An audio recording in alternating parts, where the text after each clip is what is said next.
Hey there, friendlies. How's up? Please tell me you could hear the drums. Just gonna see. Can you guys hear? Everyone's saying hi. I'm gonna assume that everyone can hear, so I'm just going to start with. Hey there, friendlies. Welcome to the Bevvies, Blades, and Bushcraft live stream for the 27th of June, where we have Bevvies. We got blades, and we're going to talk about some bushcraft. Tonight I have a cool reading for you. It's from this old book called Northern Vagabond. It's by Alex Inglis. It's a book about J.B. Tyrell, who was sort of an Arctic explorer. There's a museum named after him in Alberta, the Royal Tyrell Museum, where I have been, and it is full of dinosaur goodness. But before we get to the show, I'd just like to do the usual housekeeping where I say, if you're watching us time shifted to tomorrow, next week, or next month, thank you. I love knowing that your eyes are on the content. I love seeing your comments appear in the doobly-doo below the video screen. And it's too bad that you can't participate in the side chat, but I'm glad that you're hanging with us even after the fact. If at any point tonight you love what's happening, then please, I invite you to leave me a smiley thumb. If at any point tonight you really hate what's happening, that's okay. The frowny thumb works just as well. And if you would like to take a more active role in keeping the channel going and keeping the lights on,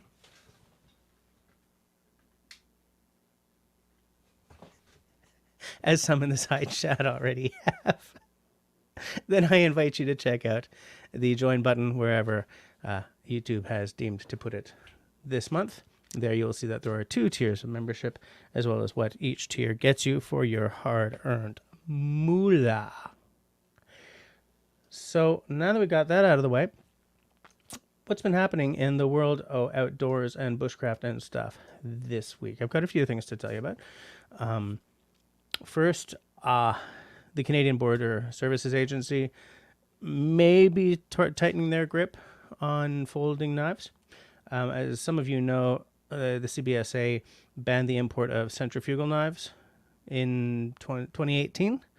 Now, a video by Kevin Cleary claims that they've decided to stop allowing pretty much any folder in when imported by private citizens. So if this is true, then it looks like my dream of owning a Hella Doka and a beautiful Benchmade 940 Osborne are completely out the window, or at least drifting further and further out of reach. Speaking of knives that we'll never see in Canada, Spartan has a new folder, out after releasing a whole bunch of belt knives lately. The Poros, it's a sort of large size folder in 154 cm steel, and it sits sort of at the more affordable end of their range. So might be interesting to look for if you're in the States. For the bloggers, the videographers, the creative types out there, Insta360 has a really cool new camera out. The Insta360 Go 3 is in some ways just your typical GoPro clone, but it's got a flip out screen and it's got like a removable detachable lens pod thing. I think they might call it the action pod, which is magnetic, so you can shoot from all kinds of weird spots that you never used to be able to, like, you know, slap it on the blade of a knife and stuff like that. But because the lens pod or action pod or whatever is magnetic, they say do not wear it as a body camera if you have a pacemaker. It's about 500 and something Canadian. Which sort of puts it's sort of within the same price range as the GoPros, a little bit, depending on attachments and which version you get and stuff. So in Jesse news, I finally hit 3,000 subs this week. I think I'm at 3,004 right now, so yay me. Also in yay me news, a month from now, on the 29th of July, I will have been doing this crazy circus thing for 10 years. So I'm going to do a live stream on the 29th to celebrate. I've already got a couple of ideas of what I want to do, but if any of you have ideas of something you'd like me to do for that live stream, send them to any of the various contact methods I have online, and I will find your answer somewhere. So links to all these stories, except for the me stuff, are in the show notes. As always, these are not sponsored in any way. They're just there for your own edification. So let's see who's hanging out with me tonight, and then we'll move on to the other segments. Who we got? So we had Tenenbaum popping in early, and he caught me. I created the 10th anniversary live stream and accidentally put it for the 29th of June, and I guess he's pretty quick on the uptake. So he saw the note appear before I could change it. He's fast, that Tenenbaum. And also, it's cool that he's on his 7th anniversary of being a Duolingo studier today. I like that. Congrats. We got Canadian popping in saying, how's things, folks? Grace is here saying hi. Nice to see you, Grace. And we got David Evans in the house. David Evans, by the way, as you can see by the logo, is a channel hero. Canadian says that there is a sale at Corbeil, so just pick me up a lever action pew pew, okay? That's all we're going to say about that. Okay, they're talking about the Corbeil is off the 417. We got Christy in the house. Check out that logo. That's a channel hero right there. Darth Vader showing up good and early. How's it going, sir? How's it going, Lord Vader? Chris is in the house saying that I'm going loud and clear, which is good. Earlier tonight when I was doing my setup, I was getting no sound, and I realized that it was the sound setting that was off because I got to play, right? Hey, Carol's here. How's it going? Carol's been here since exactly 9. Good to see ya. Everyone's just sort of saying hi to each other. We got Country Boy trapped in the city. Evening to you, Country Boy. Nice to see you, Scott. Am I getting to the end of everyone? Hey, Chris is in Seattle. I've been to Seattle once. I drove through on the way to the airport to pick up. I was taking my then girlfriend, who was from New York, to meet my dad up in the Okanagan, in Vancouver at that point, actually. And so, was it Vancouver? Yes. So my dad and I drove down to pick her up at the airport in Seattle. Nice town. It's like a smaller Vancouver. It's got that kind of vibe to it. I like it. Hey, there's Lipstick Lodge. Check day 1 tomorrow. Time to shop. Good. Enjoy that. Buy something cool.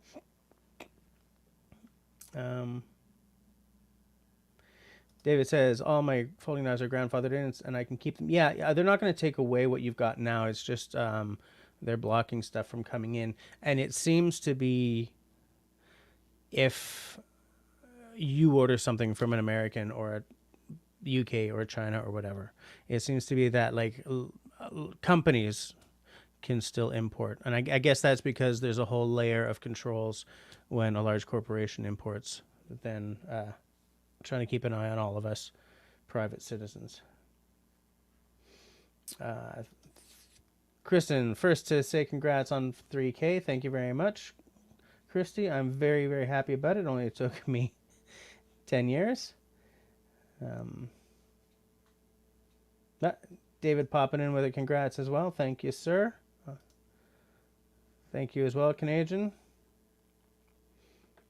I should have taken out a special bottle of whiskey to have a dram to celebrate. Now, how come I didn't think of that? Oh well. Did I miss? Is Campbell off grid? Oh, hey, there's Campbell off grid. How's it going? Nice to see you. Yeah. Jerry sent me a pic from, he was holding a Tim Hortons cup in front of up in front of Cabela's. Look where I am. There is Destiny. She's driving and listening. All right. I was going to say nice to see you, Destiny, but nice to see your name pop up. And we got Hike with Mike in the house. How's it going, Mike? How are things down there in Florida? I'm just trying to catch. Did I say hi to you, Sharon? Did I say hi to you? Or did I miss you? Sharon, if I didn't say hi, then hi. As you guys will notice, the logo on her name, that makes her a channel hero. I think I've caught up. So, oh, Sharon is saying we will do our first live when we hit our next milestone. That's an excellent idea. I absolutely support that concept. Yep. And Campbell is congratulating me for 3,000. Thank you very much. So I think I've caught up. So, now that we've done the news, we've caught up. Shall we do the reading of the week? And then we will move on. There is a reason I picked this reading. This is from chapter 1 of Northern Vagabond. So J.B. Tyrell, he had a long and interesting career, part of which was exploring the Canadian North. He and I believe his brother led an expedition way up north to the Arctic, from sort of Lake Athabasca up to the Arctic. And, he started out with some native guides who turned out to not be, well, we don't know, right? All we know is how the people at the time wrote about these people. But, he thought they weren't very useful, and they sort of dumped him early and stuff. Although from what I'm reading, I might have dumped them early as well if they were that insufferable to me. But, yeah, so I'm going to read just a little bit, not too much. Just the part that I'm interested in discussing with you guys. Shortly after the Tyrells and their 6 canoemen bade farewell to Moberly, that was the guide, the shiftless guide, on July the 1st, they also bade farewell to Lake Athabasca. The journey along the lake had been hard going because of the weight of their relatively undiminished supplies and the roughness of the weather. Even so, as long as they remained on the lake, they were still within the embrace of their own society. At CôTE-SAINT-LUC, they took advantage of their last opportunity to leave letters that might find their way to the outside. These letters were the last that was heard from the party for 6 months. Leaving Lake Athabasca, they also left behind the last vestiges of their civilization. The country to the north of Athabasca is not conducive to habitation. It is composed almost as much of water as it is of land. Myriad lakes and streams weave an intricate lace cover for the flat table of land. Without benefit of guide, Tyrell would lead his party through this maze in search of an easy way to cross from one water system to another. Only the first part of their route was familiar to him. From the eastern extremity of Athabasca, they would ascend the Stone River, portaging past the Stony Rapids and the Elizabeth Falls to Black Lake. After that, all they had was the crude map he had acquired the year before to help them identify the height of land that was the watershed between the Dubont system and the rivers draining into the Arctic. In the days that lay ahead, they would be carrying the canoes and their contents more often than the canoes would be carrying them. Fortunately, on their first portage, they had the help of 4 of Moberly's tribesmen, whom they met on the Stone River. 12 pairs of hands soon had the work done, and at day's end, having mastered their first portage and continued upstream, they pitched camp at the foot of the wild and beautiful cataract that is Woodcock Rapids. The next day, instead of immediately beginning the portage around the rapids, Tyrell called a halt to their labors. It was Sunday, and after a week of paddling, a day of rest was in order.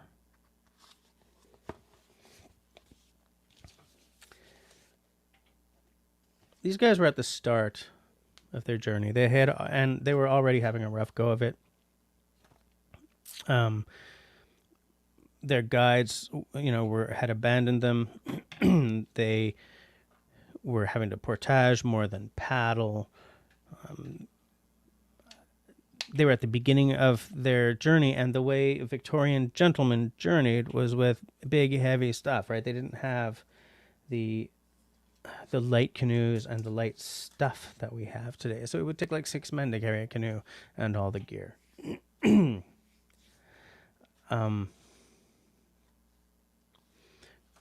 But imagine today leaving letters and that being the last anyone will hear from you for 6 months. Like in a world where, you know, there are satellite phones on these. You know what I'm saying? Like in a world where you do an epic canoe trip and you've got 4 GoPros and you record it and the whole thing goes up on YouTube, right? Or you sail across the ocean and you're posting to your vlog and your blog daily or like 3 times a week. Can you imagine these guys setting off with just like a crude hand-drawn map to know where the heck they might be going? I've said to you guys before, so stop me if I'm boring you, but I've said before that I feel like I was born an explorer at a time when there was nothing left to explore, because I read stuff like that and I think, wow, I would love to know if I could handle that. And this is sort of going to, in a very roundabout way, be related to the question I have tonight.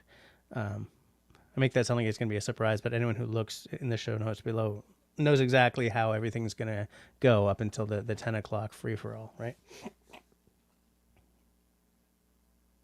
But I read stuff like this all the time. And I wonder if many of us who hit the woods or the lakes or the rivers, if any of us would be in shape enough to do this. And it goes back to something I spoke about. OG channel members will probably remember I used to talk a lot about that series, Tales from the Green Valley. I think it was BBC or ITV or something, where they took 5 historians and plonked them onto a still working medieval farm somewhere in, I think, southern England or whatever, and had them survive the year with nothing that was not available in like 1460 to farmers. And how your basic farm boy in 1460 had a degree of strength that would be unimaginable on a farm today, because they didn't have any of the mod cons. I'm clicking, sorry guys. They didn't have any of the mod cons. They didn't have tractors. They didn't have power tools. Everything they did happened with their hands. And they got up early. They went out, they worked. Then they had breakfast. Then they worked. Then they went home, had supper, had a little beer, and collapsed from exhaustion. You know, I sort of see massive river journeys, like 6-month, Athabasca to the Arctic with these major canoes, pine boxes or oak chests of supplies, tins of fish and stuff, bags of rice. Nobody had a dehydrator, right? The people smoking their food or dehydrating their food were the natives who knew better. Victorian gentlemen didn't, they didn't travel light.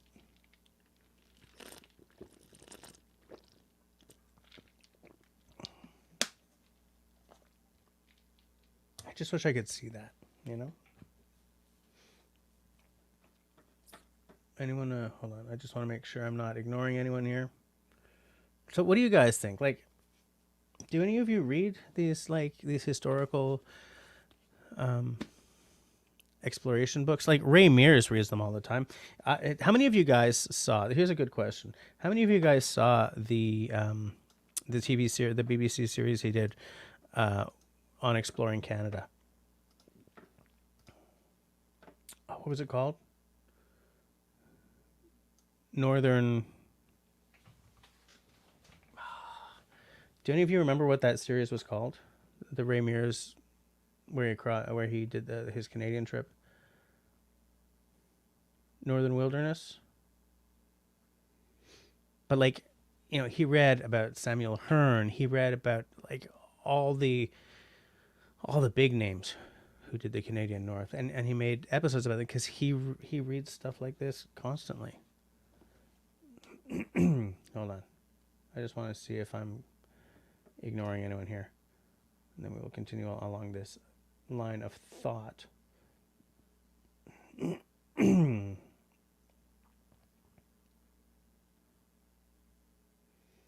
St. Mike. Everyone's still saying hi. I think I scrolled up way too far. Yeah, I scrolled up. David says, please become a channel hero and support Jess. Yes, I agree. What an excellent concept. Help me keep the lights on around here. Linda says, congratulations for 3,000. You're at 100? Yeah, well, that first 100 the first 100 is probably the hardest. Then up to your first 1,000 is a real hard slog. But then, you know, look, it took me 10 years to get where I am, so. Oh, David, your neighbor is bringing a recurve bow. Like it. That's cool. Oh, wait, it's a left-hand draw? David, I'm trying to remember. Are you left-handed? Canadian's longbow works both ways. Country Boy says, I've got a smart-ass friend that makes his own longbows and arrows. Everything he tries, he does well. Pisses me off. Yeah, I know someone like that, too. Bugs me as well.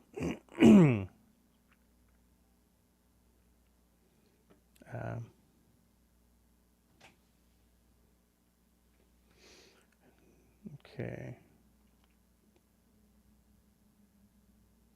Oh, the mosquitoes are out? Destiny says, yeah, I saw the Ray Mears Canada trip. Was it called Northern Wilderness? I watched it. I still watch it a lot. It's like comfort food for me. Sharon says her thermocell does nothing. If you're outside, I find that they're useless if there's any kind of breeze. I think Russell, I don't know where Russell is, but I think Russell, he uses his indoors. It kills everything.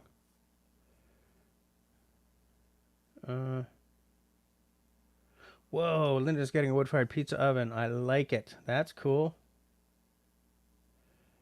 I like that. Ah, look who's here. Dennis is in the house.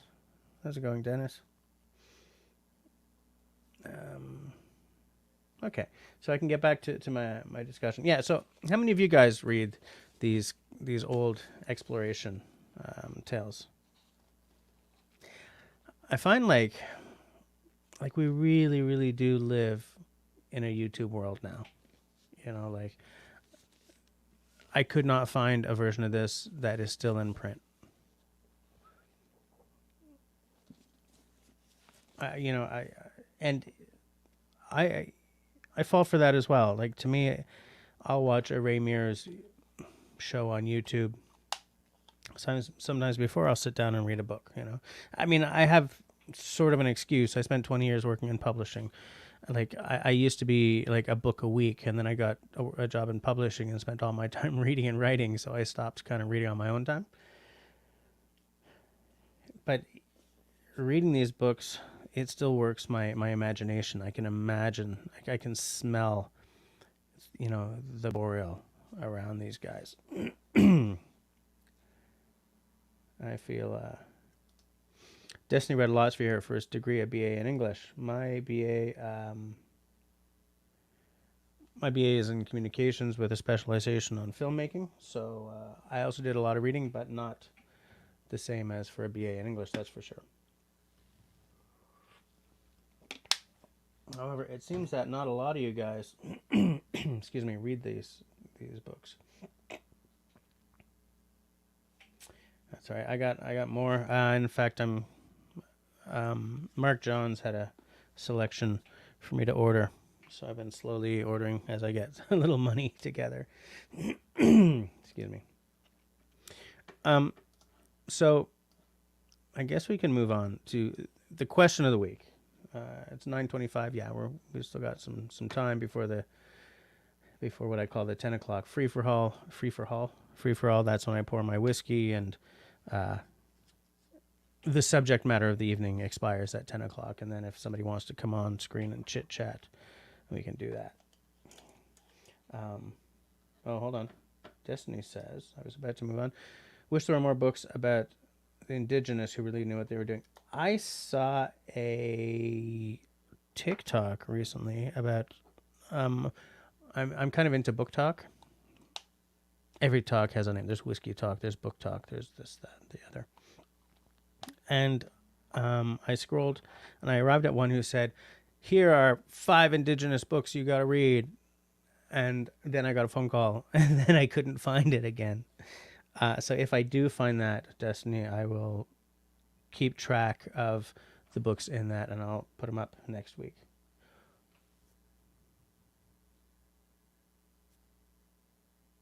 Next week I'm here. It's the week after I'm not. Okay.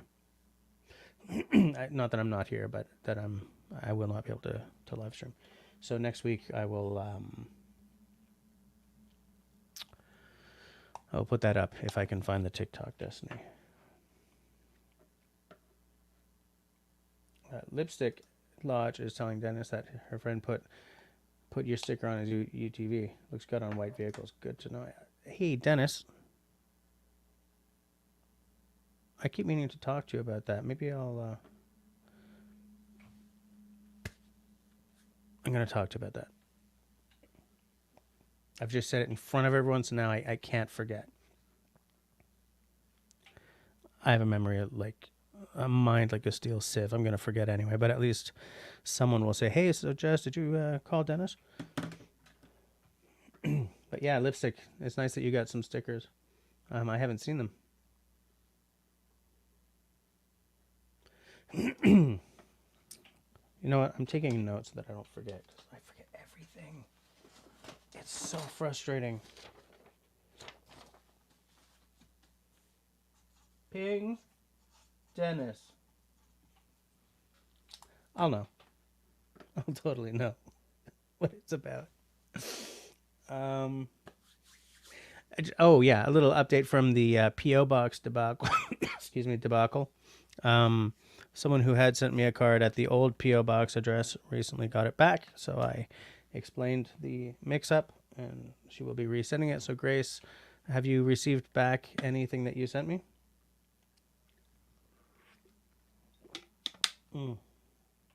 Tea's a good drink. Is Al with us tonight? I think he's not, eh? So if Al doesn't show up, then the whiskey for the 10 o'clock free-for-all is going to be this.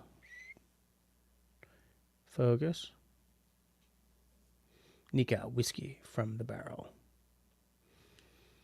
So delicious it should be illegal.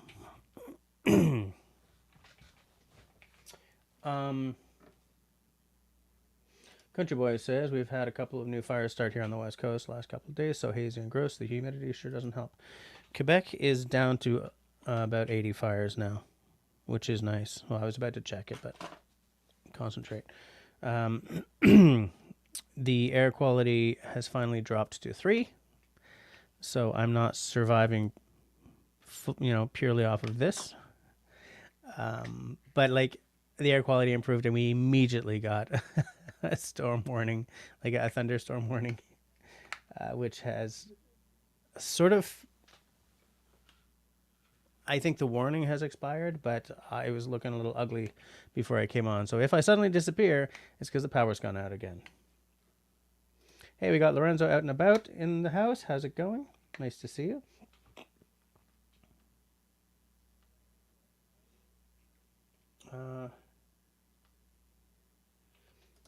Oh, Linda, I have an address in the show notes below.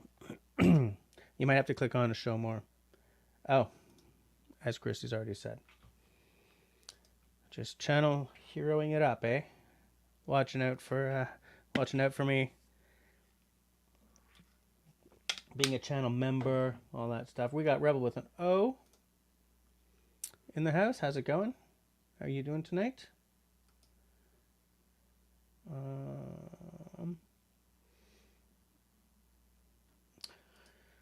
Lipstick says, tea tonight, but I'm having some check day wine tomorrow. I'm also having tea tonight. I've been trying to sort of keep the alcoholic beverages for 10 o'clock, post 10 o'clock. So I got me some water. I got me some tea. Every now and again, I'll have a beer earlier in the night, but I'm keeping an eye on it. So yeah, the question of the week, which I've been meaning to get to, and it kind of ties in with this in a roundabout way. I've been thinking about our friend Ethan, who used to run Avid Outdoorsy Guy. And I personally think that YouTube is a little darker without him around. I used to watch his stuff more than once because I loved his, the energy he brought, the smile. Even when it's like a sardonic smile because something didn't work, it's like, huh, okay. But I'm not here to moan because he's not doing it anymore. I was thinking about that epic canoe trip he took, and where he decided at one point, you know what, I'm done. I've done what I came here to do. I'm going home. And I want to throw it out there to all of you. Like, how many of you have cut short an outdoorsy adventure for one reason or another? A good reason, a bad reason, anything. I was thinking, like, I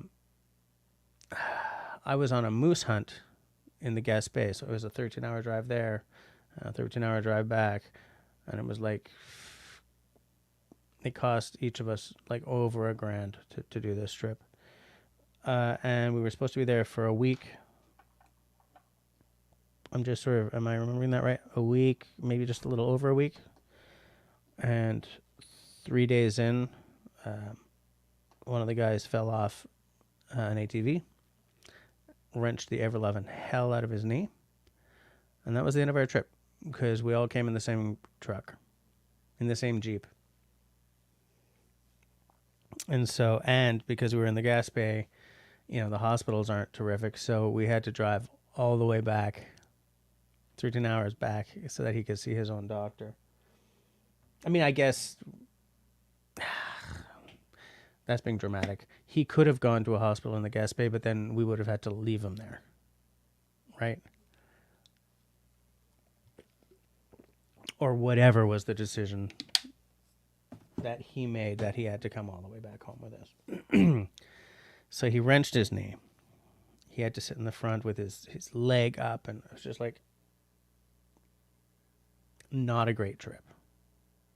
Beautiful out there, by the way, but not a great trip because we weren't seeing anything. And then sort of as the sky got dark, one of the guys came along on the ATV to pick him up at his cache, whatever a cache is in English, blind. And as he was getting on, he took a tumble, rolled down the hill. And that was the end of our trip. And he couldn't help pack up or anything because he couldn't even walk. So that was the most memorable trip, like cut short, that I've done. I've had a camping trip cut short every, back in the day because we were just getting epically poured on, and we weren't all bushcrafty at that point, so we weren't like, feel the elements, love the elements, or anything like that. But I mean, that was like the big one. So what about you guys? Who has an aborted trip story to tell? And by the way, if anyone has a camera and cans, I mean, you can, as soon as we hit 10 o'clock, you can come on and chit chat a little bit. But yeah, hold on a second. I'm just going to check back.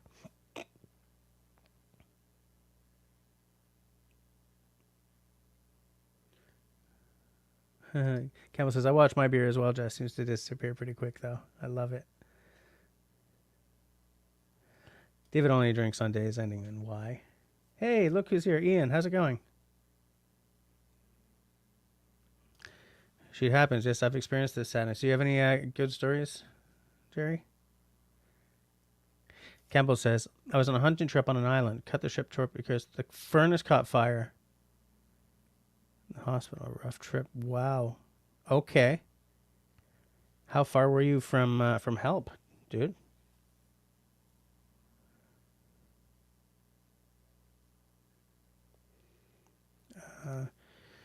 Lipstick says, I had an experience with some kids once. They joked about defaulting on my tent.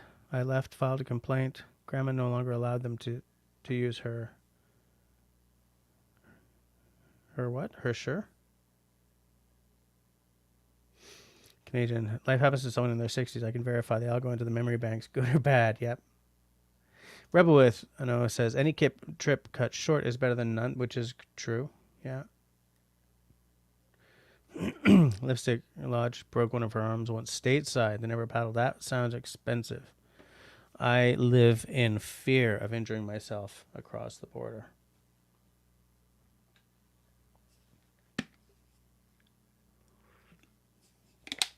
Absolutely. I remember when we were in Arizona climbing around the rocks at, I don't remember where we were. One of the canyons or whatever. And I was just like, man, don't slip and fall. Just don't slip and fall. The last thing we need is to have to go to a hospital down here, you know?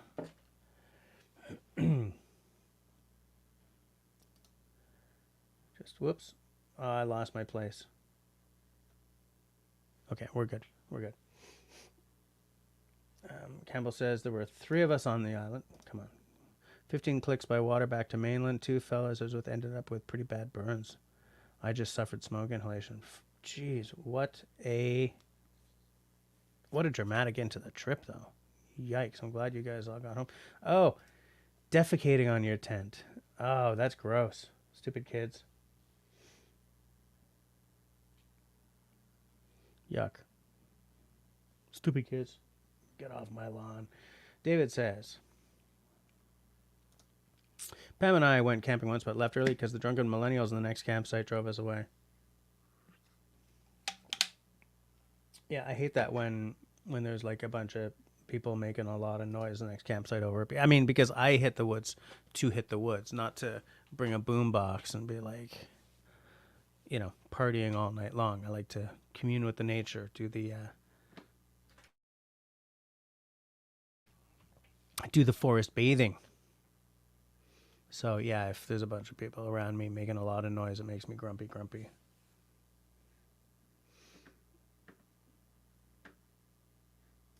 Country Boy says, dirt bike accident cut camping trip short many years ago. My kneecap was located on the side of my leg and my arm was all bloody.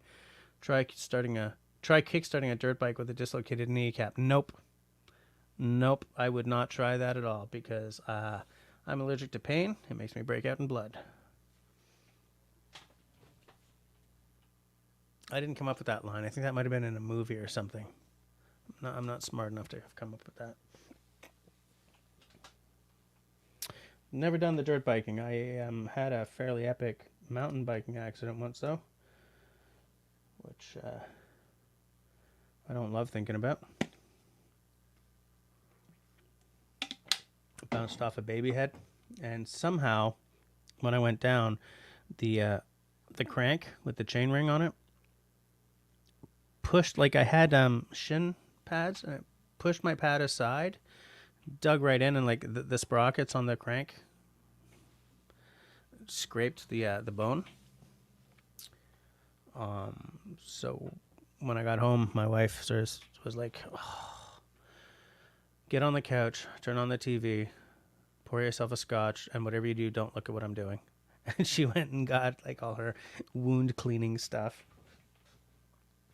And for the next hour, I had a pillow in front of me here so that I didn't see what she was doing, because I'm not good with that kind of stuff. I'm squeamish as hell. I mean, I know you wouldn't be able to tell because I'm just such a strapping example of masculinity, but I'm not great with wounds. I'm really squeamish. So she was just like, we're going to get this done up good. Lipstick Lodge, never broke my legs yet. One reason I don't like portaging, I couldn't leave a trail Camper Christina was on. It would have killed my ankles. Yeah, you know, Camper Christina knows what she's doing, and she's tough, man. She's nice and pleasant and everything, but she's tough. I have massive respect for Camper Christina. Massive. It's like she's just unstoppable. And she's, oh yeah, I want a winter camp. I'm going to make a canvas tent. Okay. Have you ever done this before? No. The tents are great.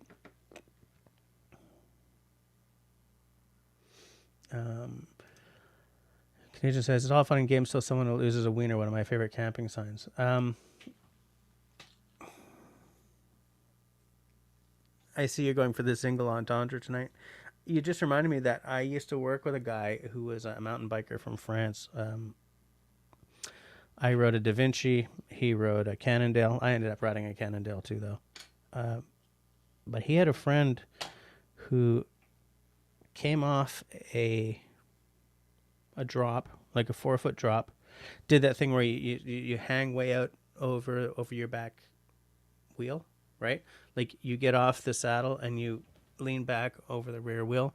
And he was riding a bike that had caliper brakes instead of discs. And he landed wrong. And as in he landed on the wheel, which pushed him, because the wheel was coming this way, which pushed him right into the calipers, and he lost a nut. And I thought, wow, how the hell do you explain that? And then I thought,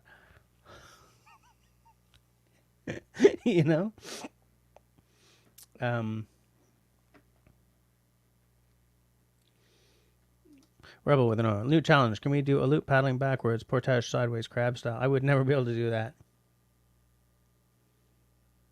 He lost a what? He lost a pill, shall we say. Country Boy says, I had no choice. I was more than a kilometer away from my buddies and couldn't walk. Wife had to drive 6 hours to come get me and 6 hours home.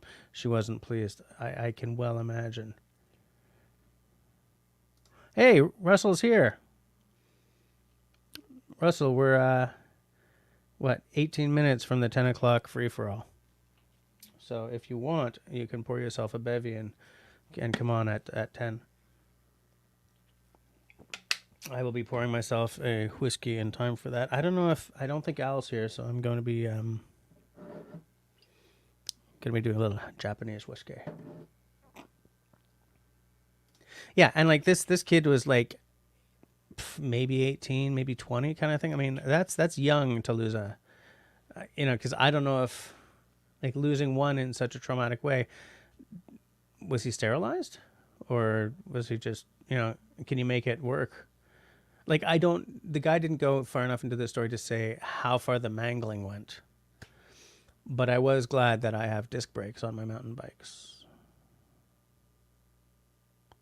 Okay.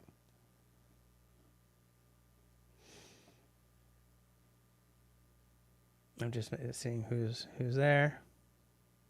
Well, yeah, if he has a never mind. I was about to just go into the sad sack part of the evening. So yeah, those are some crazy stories about your trips being oh god, David, really is that where we're going? Is that where we're going? Yeah, exactly. Disc brakes equal the ability to have children. Did he walk off kilter for now? And I don't know, because this was back in France. The guy was telling me about a friend of his back in France.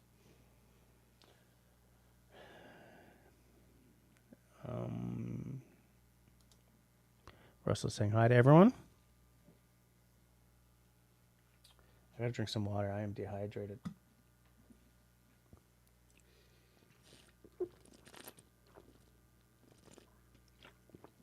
I celebrated my impending live stream and the end of the workday by making myself a raspberry rock cocktail earlier, which I shall from now on call a raspberry rocktail. And I think maybe I should make one of those on screen during a live stream. Except that I would feel that if I made a raspberry rocktail on a live stream that I'd be stealing a Books Fest thing, but I like to make them on Fridays while watching Russell's live stream. Russell, for some reason, I totally blanked on this. Do you go from 9 to midnight or 8 to midnight? I think it's 9 to midnight, isn't it? When you books? When the booksing is booked?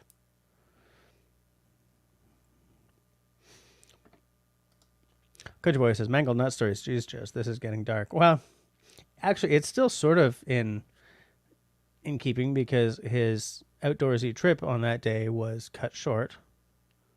Aborted, should we say. So it's still within the realm of what we're talking about. Anyone who's just joining us now, what we're talking about right now is the question of the week is, did you ever have an outdoors adventure, hike, camping trip, paddling, mountain biking, whatever, cut short, either for a really crappy reason or a really, really good one?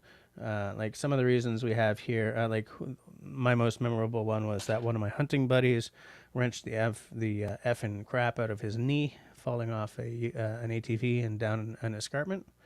So we had to drive the 13 hours back to Montreal so he could go to his doctor. We have some dramatic stories in the side chat here.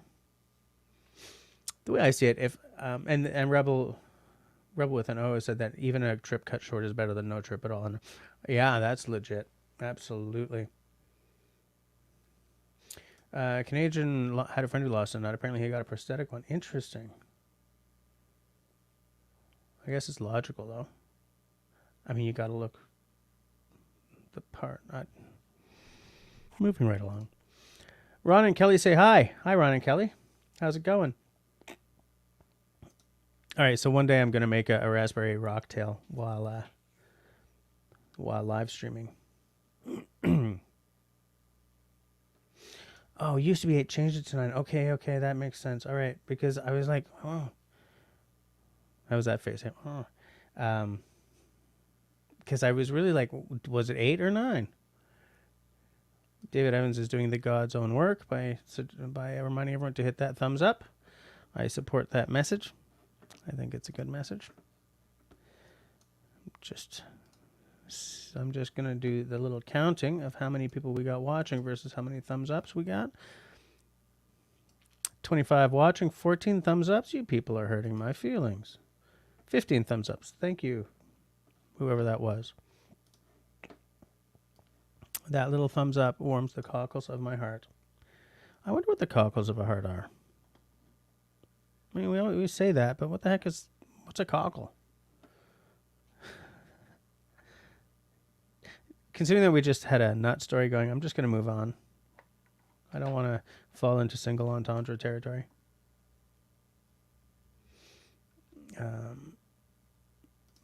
Kajua, you have a high pain threshold. Yeah, that's true. Rebel says, are there any DR650 devotees here today? I don't even know what that is. I shall look it up. How did I get water all over my keyboard?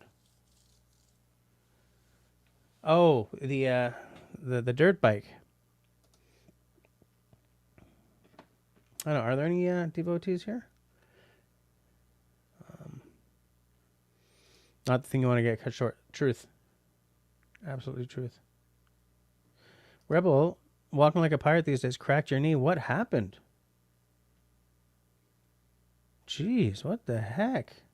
What's with everyone injuring themselves? What happened? Destiny on laptop. Nice. Nice. Welcome home, or wherever it is that you have arrived. Austin says, I had a cycle tour through the state of Wisconsin. Started on the Lake Superior shore. Nice. I bet you that was picturesque-y. But that trip didn't get cut short. You actually got to finish that one. David says, the guy that lost the nut probably wished he'd stayed home. Maybe. Or maybe it's like, at least I went doing what I love, mountain biking. Destiny, Chris is in Seattle tonight. But he's here, or at least he was earlier.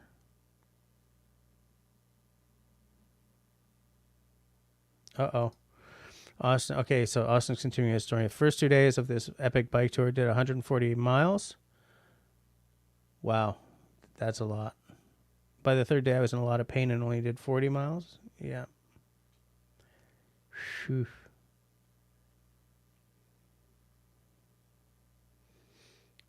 Stayed in a hotel the third night and called it about 190 miles in.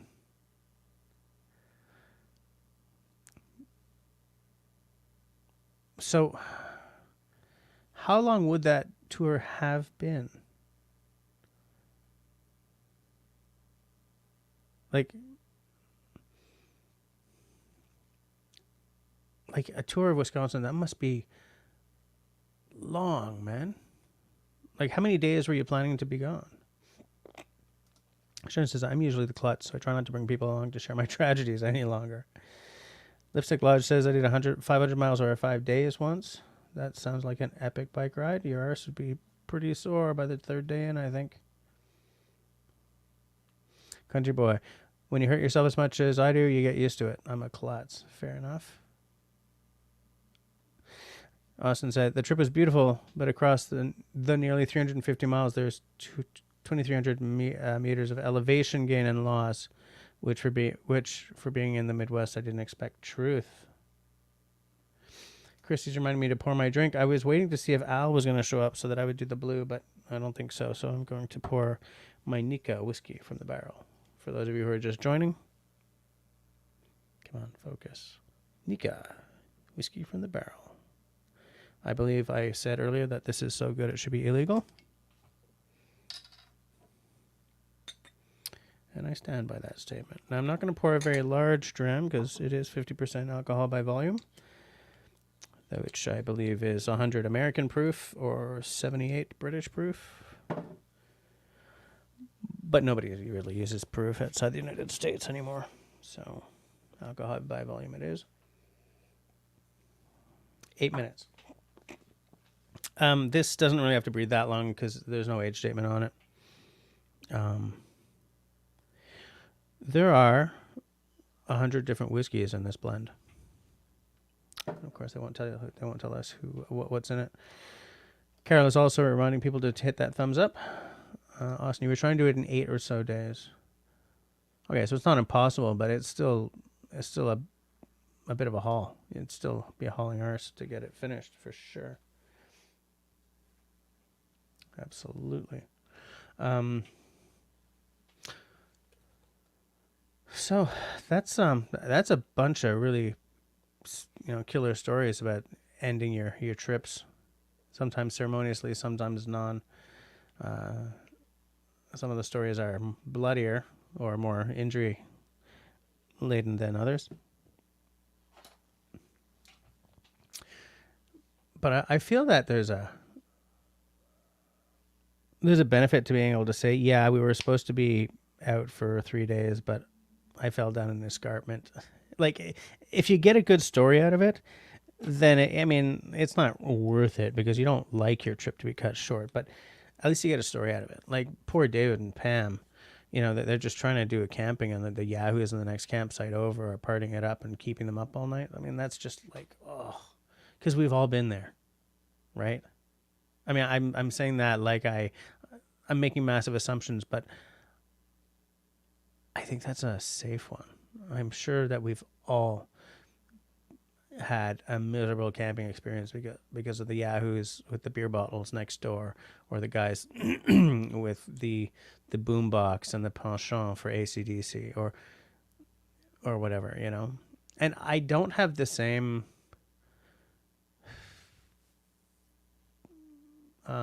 impatience for laughing kids. If I'm hearing kids playing, if I'm hearing kids playing at like 9:30 to 10 at night, I'm like, I just want some silence. But it's when it's like breaking bottles, swearing at each other and laughing and like, big tunes pounding out into the darkness. That's what I can't handle. That bugs me because that's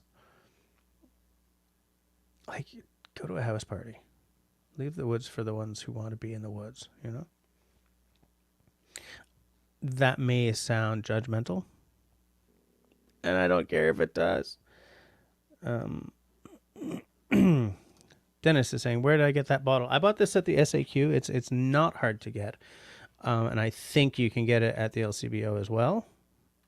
Now, here's the funny thing. If you buy this bottle in the United States only, it's 750 mils, so it's taller.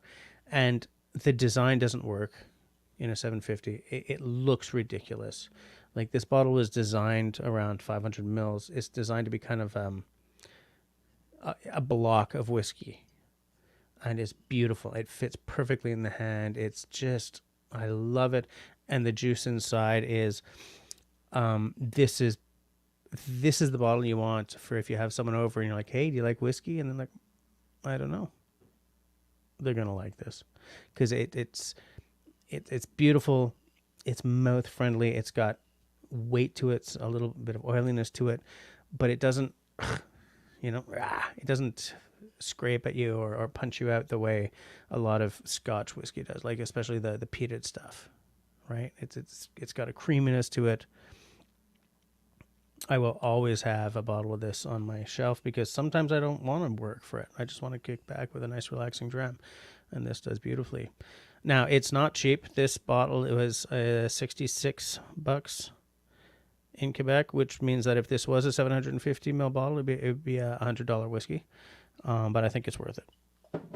I mean, we're drinking drams, right? We're not having 8-ounce glasses at a time, so.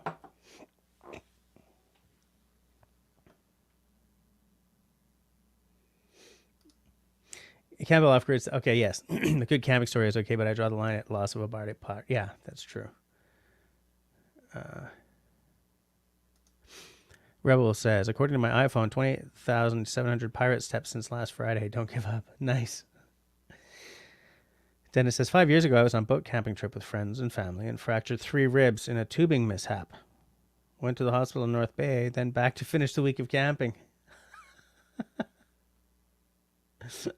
I could not make everyone leave their vacation. That is hardcore, man. That is dedication to the cause.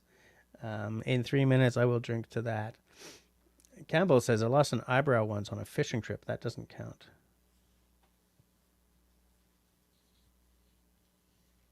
How does that happen? Do I want to know? Of course I want to know. How did that happen? Sharon says, that's one of the main reasons we bought our own land many, many years ago. The lack of privacy, family camping was gone. Yeah, I just can't afford land. And my wife and I are non-unanimous about how important it is to own a piece of land. So, yeah.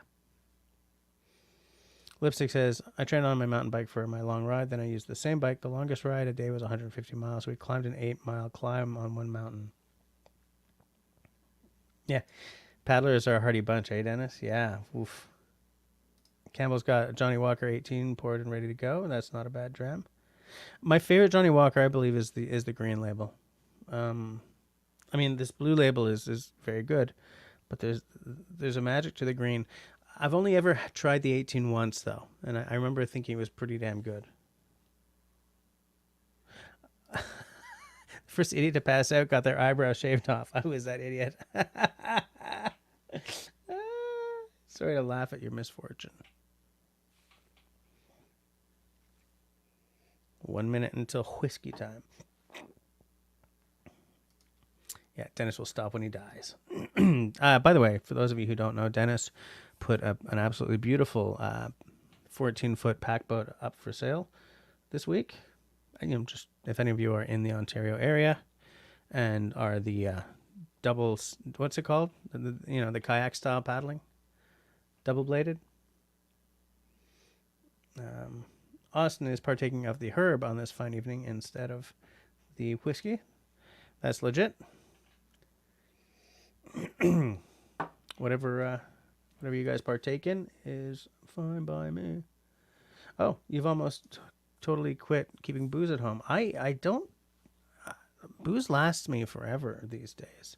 Well, this week maybe a little less, but very, very often booze just lasts and lasts and lasts.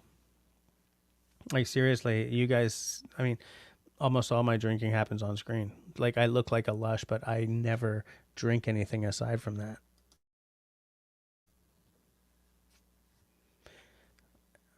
I'm muting myself because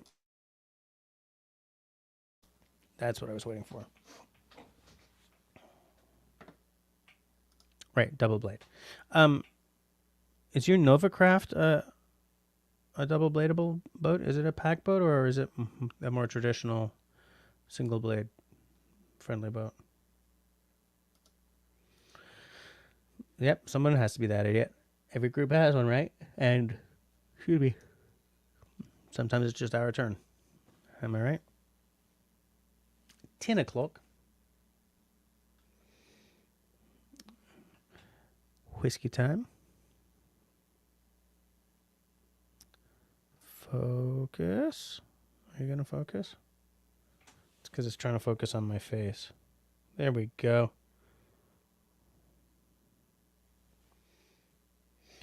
Japanese whiskey is very engineered, so that is definitely caramel colored and chill filtered, which I generally don't like, but you have to give Japanese whiskey a pass because it's almost unheard of for non-chill filtered and non-caramel colored.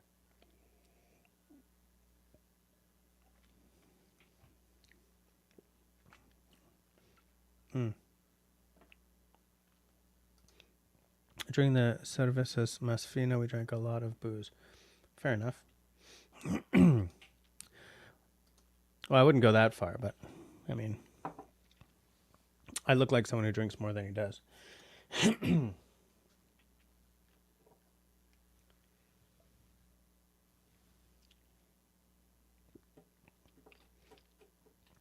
Warm, caramelly, vanilla, a bit of spice.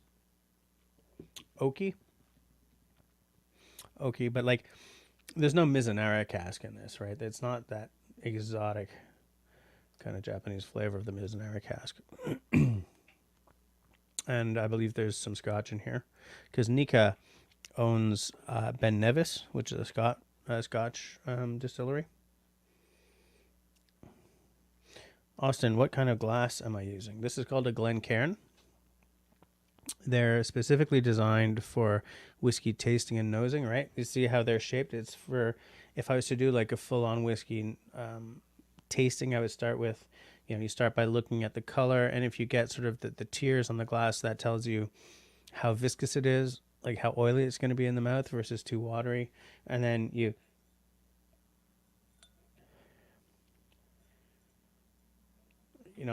it's designed in such a way to concentrate the vapors so that it's easier for you to nose and get the whole experience. And then now the weakness of these is that these are designed for tasting whiskey rather than drinking with friends. So like if I'm talking to someone and take a sip, it's almost impossible to not break eye contact. My wife bought me these little Norland glasses, which again are designed, they're double walled, so that you can actually hold them like this without your hand heating up the juice inside. Whereas with these, you got to hold them down there. And those ones are better for talking to a friend and drinking because they don't have the same shape. So you can actually sip without having to tilt your head back. Whereas with these are not really designed for enjoying a whiskey with friends.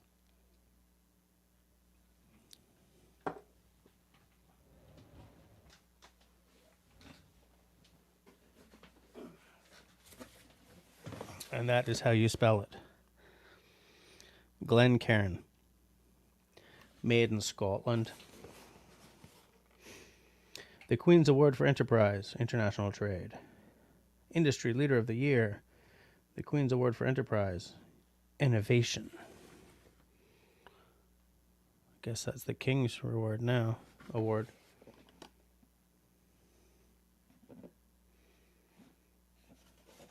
It's even got instructions for how to do whiskey appreciation on the box. Oh, made in the EU. So maybe these ones are not made in Scotland. They used to be.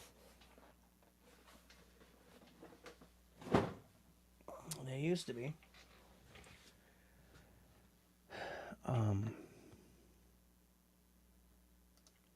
Sounds like a Scotch. Sounds like a Scotsman. Oaky vanilla with a bit of spice. Okay. Austin says, very interesting. I have a science experiment for your next stream. What's like the most mid-grade mass market beer in Canada? I'm gonna say like a Sleeman's or a Moosehead.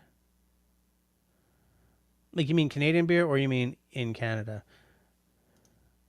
I'd say that Bud Light is its bottom shelf. Coors Light and Bud Light, I feel that they're both kind of bottom shelf. Like, they're one step above 50. But like mid grade, I see as being stuff like Sleeman's, maybe Moosehead.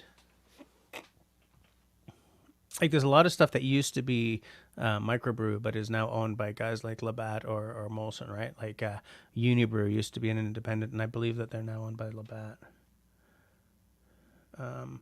Yeah, maybe Kokanee.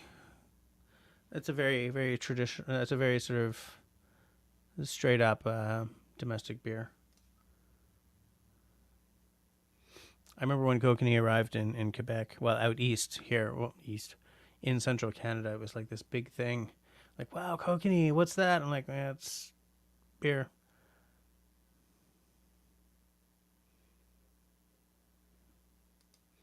Oh, most consumed. Yeah, yeah.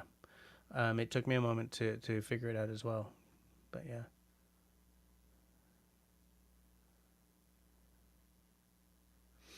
Find a stoneware cup and a regular glass cup and tell us what are your thoughts. I could do that.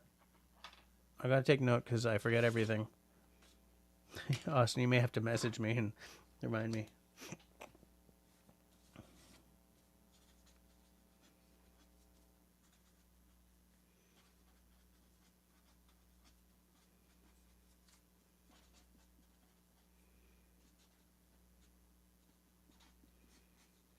Okay, I took note of that.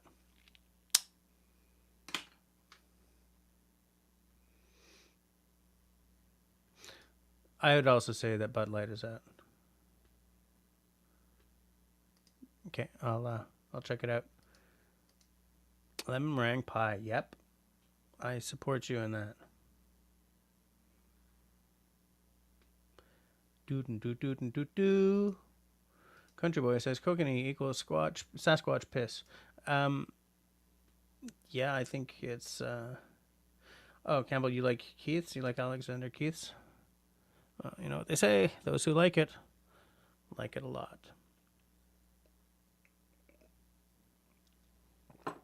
Maybe I should have gone for a beer instead of a whiskey tonight. Like, some nights are just beer nights. It's stinking hot, which tells me I probably should have gone. How's the picture tonight, by the way, guys? Do you guys notice anything different about my live stream tonight? Aside from the fact that Russell's not around.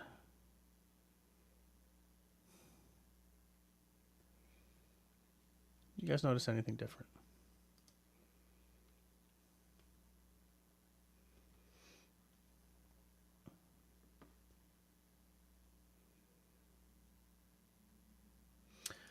Linda says, I don't drink beer anymore, but still have a Guinness now and then. Guinness is still one of my go-tos for sure. Austin says, have you ever had to turn around on the road or the trail because you forgot something you absolutely can't forget? Yeah. Well, here's the thing. There's history of that, right? Like Les Voyageurs, and the Corbeil de Bois weren't the same, but the Voyageurs who used to do the fur trade, when they set out to go up the rivers and stuff, the first day of paddling was always what they called a short trip. They would make camp after a way shorter day than any of the other days, so that when they made camp and they unpacked, if anything had been forgotten that, like we're talking about, you can't live without, then they could turn around and go back for it without it being like, because these guys traveled far in a day, right? There was a certain cadence that they had to hit. There's a certain number of kilometers, or I guess back then we would have said miles, that they had to hit every day. And their first day was always a much shorter trip, just so that, because sometimes it's the first time you're unpacking for camp that you notice, like, oh no, I forgot my ferro rod. Or I forgot I can remember our buddy Joe Robinette, you know, having to step off whatever that show was called because he lost his ferro rod, you know, and he got pissed on by people about that for a long time. But I mean, at the end of the day, if I lost my ferro rod, I would probably want to go home too, because I don't know if, no, because there's context. He was on a show where he was only allowed to bring like one kind of, like what he was allowed to bring was very tightly controlled. You know, if I forget my ferro rod, I will use a flint and steel because that's my favorite way anyway. But yeah.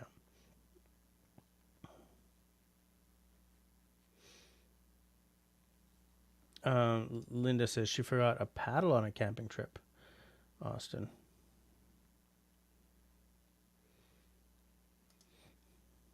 I don't know where you're going, but don't do it. Yeah, forgetting your paddle is bad.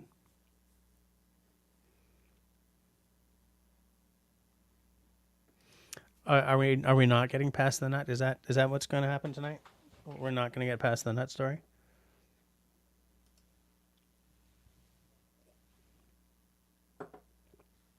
So good. I gotta keep drinking my water though.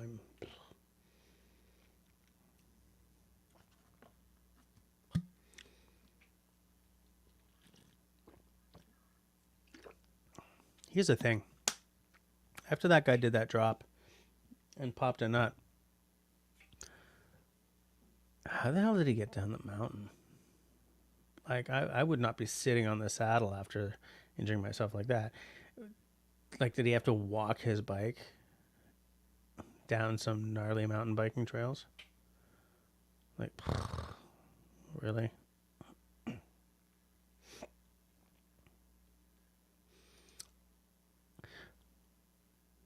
Oh, no.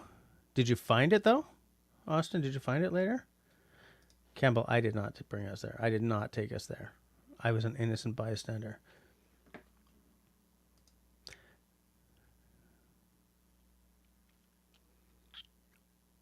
So,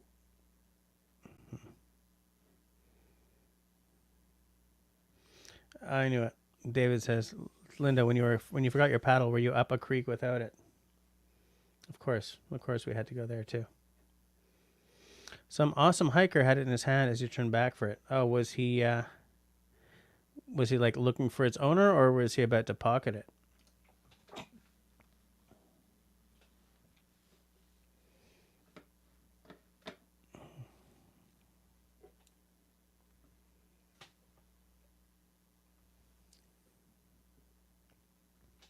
So good.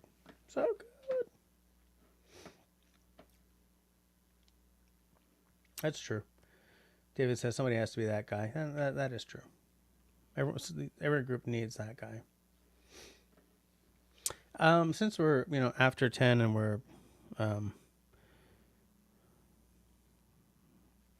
freewheeling it, did any of you guys ever watch Ghost in the Shell? Because since I'm alone, I'm family free this week, I actually got to sit in front of the TV. And thankfully, most folks have no clue what the value of a ham radio can be. So he was well intentioned. That's nice. That's cool. I have these philosophies, and it's kind of weird to say because I'm generally not that nice a guy, but not through any desire to be evil.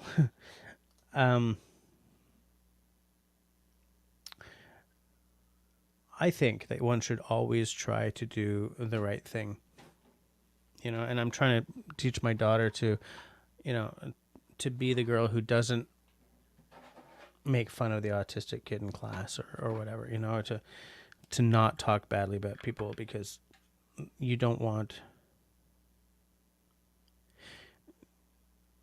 at certain parts in our lives, our only currency will be our character and how people perceive us.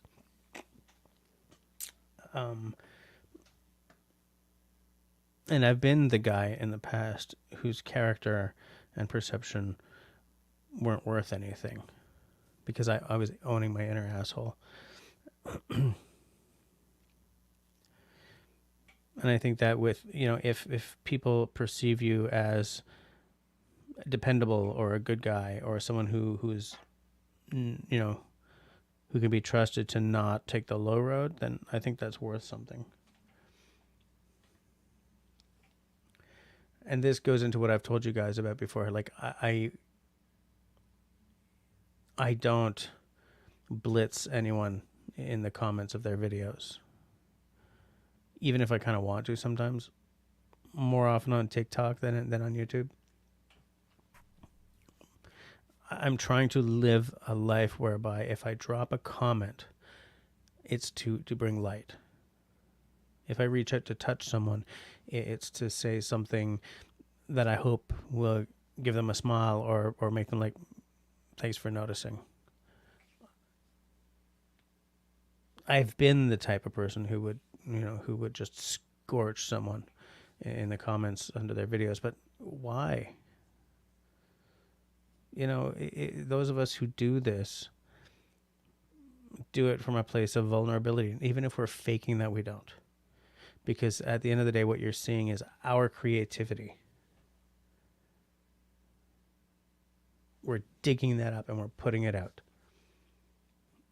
And this is just as legit if you're Sean in Alaska building a deck on his cabin, Linda building a deck on her cabin, Russell walking 8 kilometers a day, Joe Robinette hiking with a dog, Ethan cutting his canoe trip short, although he's not making content anymore. If you turn on a camera and turn it on yourself and bring any creative impulse to it, create something with any narrative or any, I don't want to say production values, because sometimes all you have is a phone, and phones are pretty good these days, but if you turn a camera on yourself with good intent, then I respect that.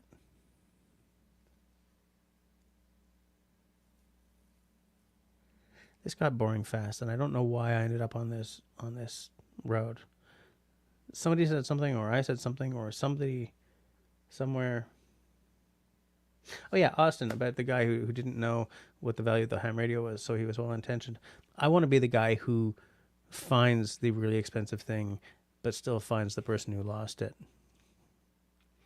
And this comes partly from having lost some special stuff in the past, but it really hit home when my eldest daughter was like 6 months old and lost her favorite little stuffy whale at IKEA. And it was gone for 10 minutes, but it was gone. I'm like, whoever took that, you knew what you were doing. You knew that there was a kid somewhere who was going to be crying that night. And you still took it. I never want to be the one who still took it, So I like reading about people who are like, is this yours? Rather than...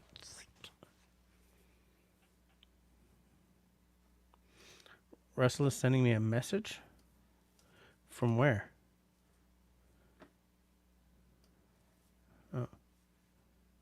Oh, I see. Okay, hold on 1 second. I got it.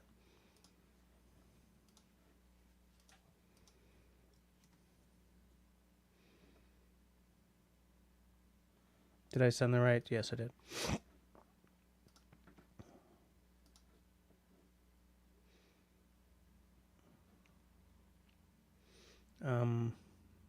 I just got lost. Country Boy says being good is easy, being an asshole takes effort. It's funny because that's... I always say that nobody wakes up in the morning and decides, today I'm going to be an asshole. You know what I'm saying? Like, people who are unpleasant or say the wrong thing, it almost always comes from a place of being stressed and, stressed or impatient or not being good inside themselves, not being bien dans son peau, as we say in English, in French. They're not good in their skin.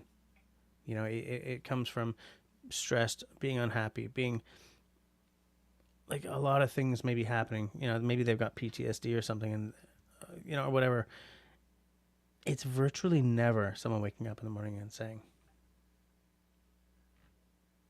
I can't wait to piss someone off.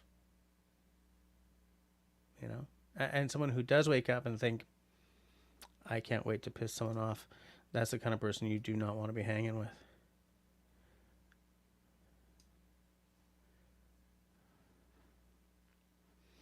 I'm unaware. I hope that I sent Russell the right link. I'll put my cans on just in case, so that I'll hear it when it comes on.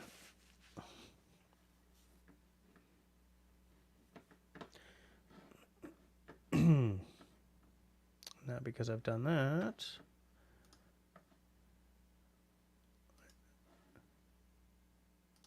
There we go. Okay, I had to mute my my YouTube page.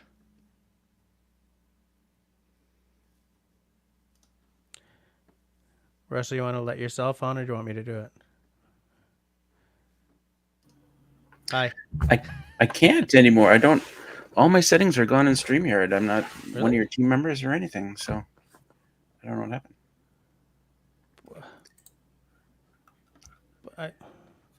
I don't know.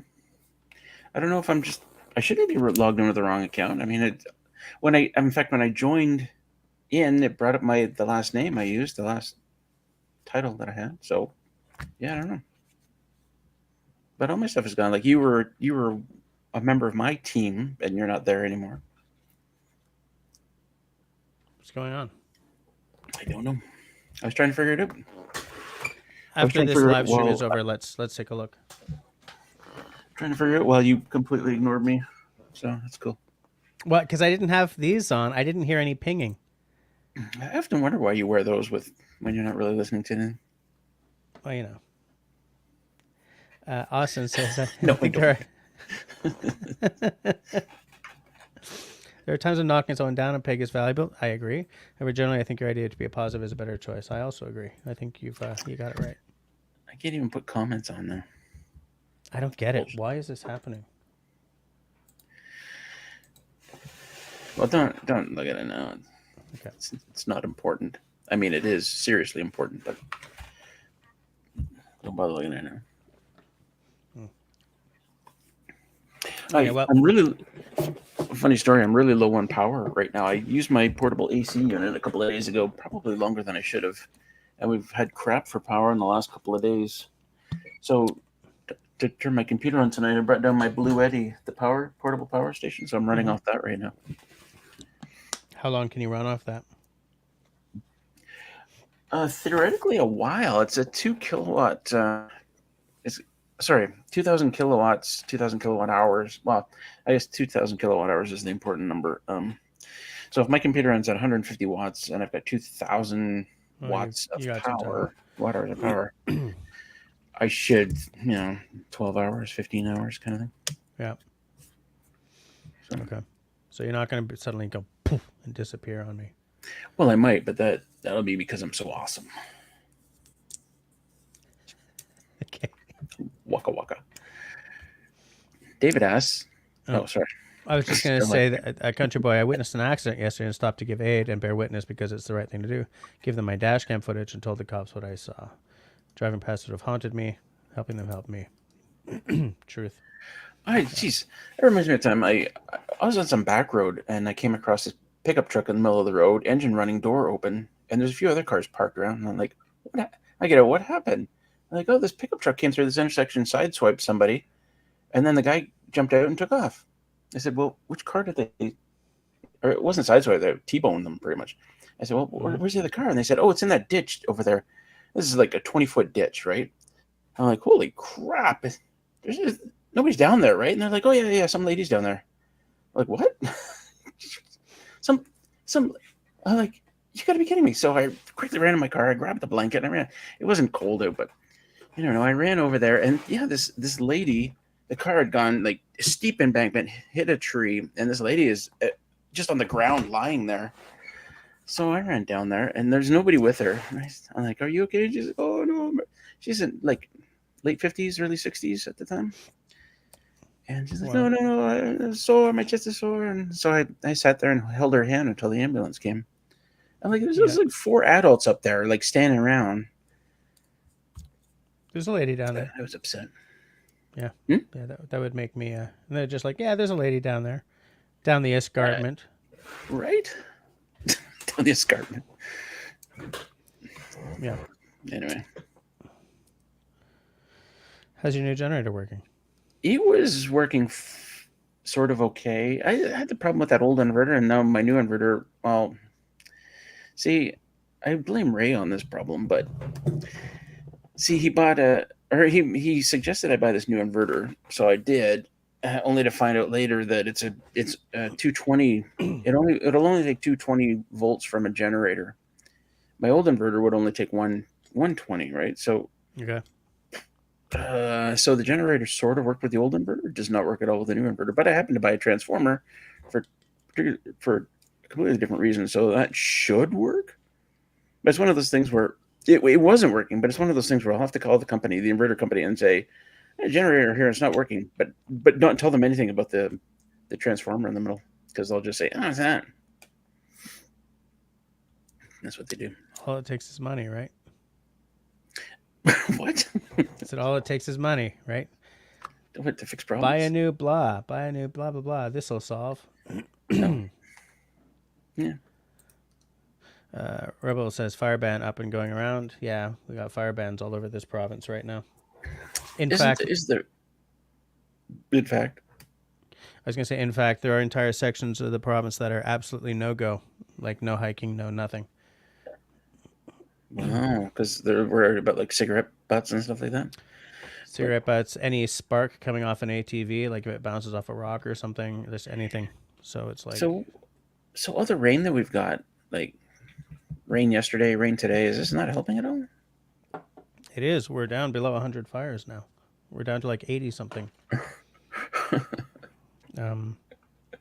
But so like 70 something fires are like, yeah, we don't care. Torrential rain downpour, nah. well, I don't know how far north the rain is going, right? Yeah, that's true. Like, okay, there are 76 fires right now in the intensive zone and 36 in the northern zone. Like where I am, fire danger is low. But up north, it's a whole different story. So I'm trying to find where the rain, what's probably happening is that the rain isn't all the way north, where the fires are. Yeah. Well, you could come get some from here. I think it's supposed to rain here tomorrow as well. Yeah. Just take some. Just grab a little rain. It's good for the woods. Yeah, I got some in my tote. Yeah. Sharon says, not sure on AC yet with the panels, but last few days are quite stuffy and warm. Yeah, I've got my AC going today because, blech. Austin says, to the credit of the folks doing right, we were in an accident about an hour from home. A man took our dog, gave me his credit card, and left. I called after we got out of the ER. He gave us a ride home from the hospital because we were without a car. Yeah, that's cool. Oh, Peanut Trucker is back. Hey there, Chris. She's a blue in the house. How's it going? Excuse me.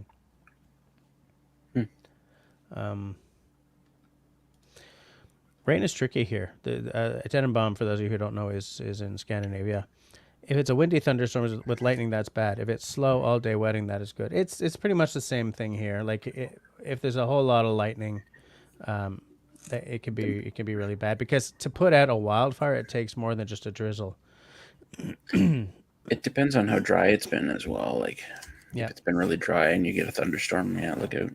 Yep, absolutely.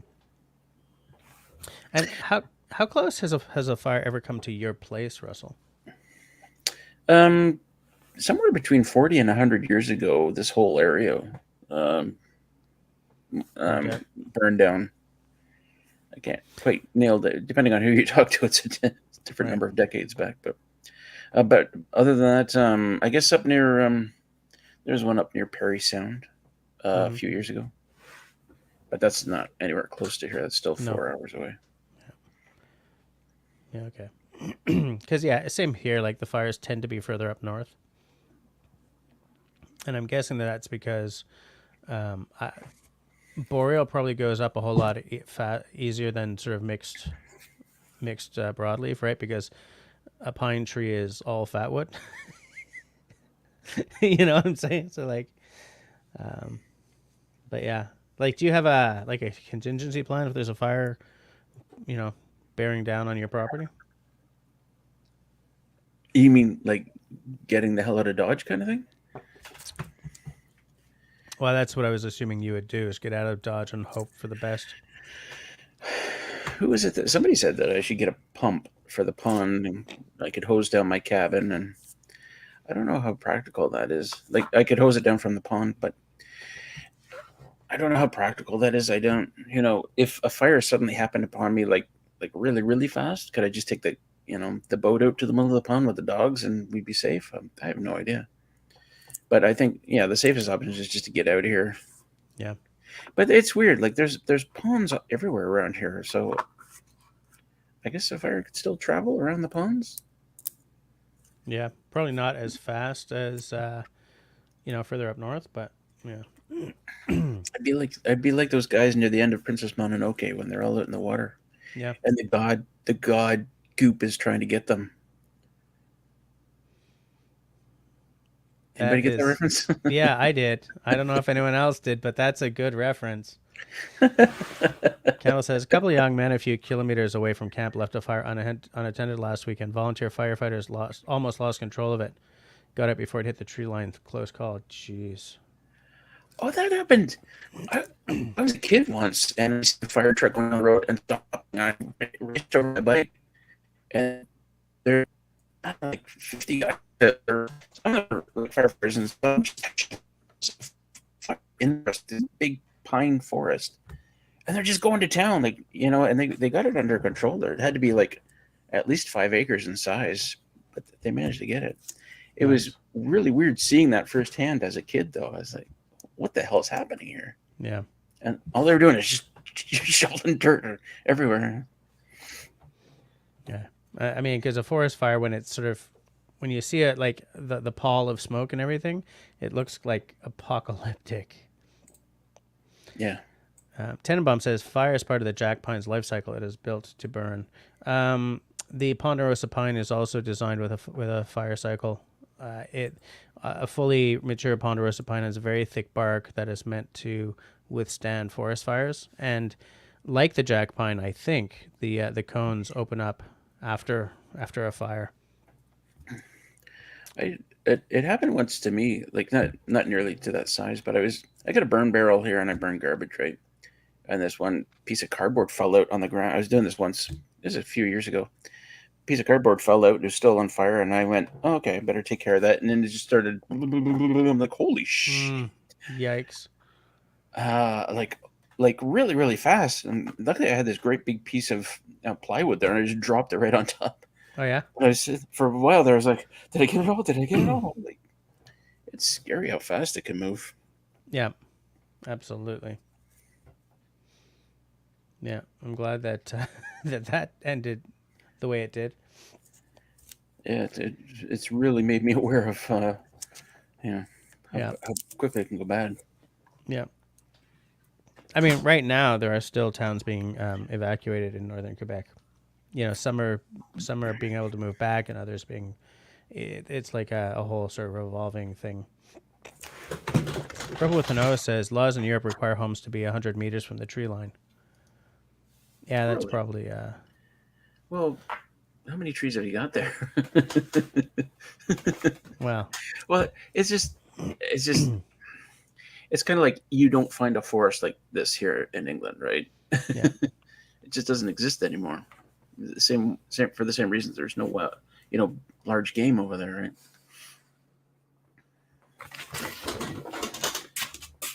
Excuse me. Hold on a second. Sharon is saying that the pump from your pond would have to be one really good pressurized pump. Most pumps are just for draining. I don't know about the capacity to save a house with a pump of water if you're in the middle of a hellish conflagration. It was. I'll tell you though, it wasn't this. It wasn't a sump pump they were recommending. There was a specific name to it. I don't remember what it was, but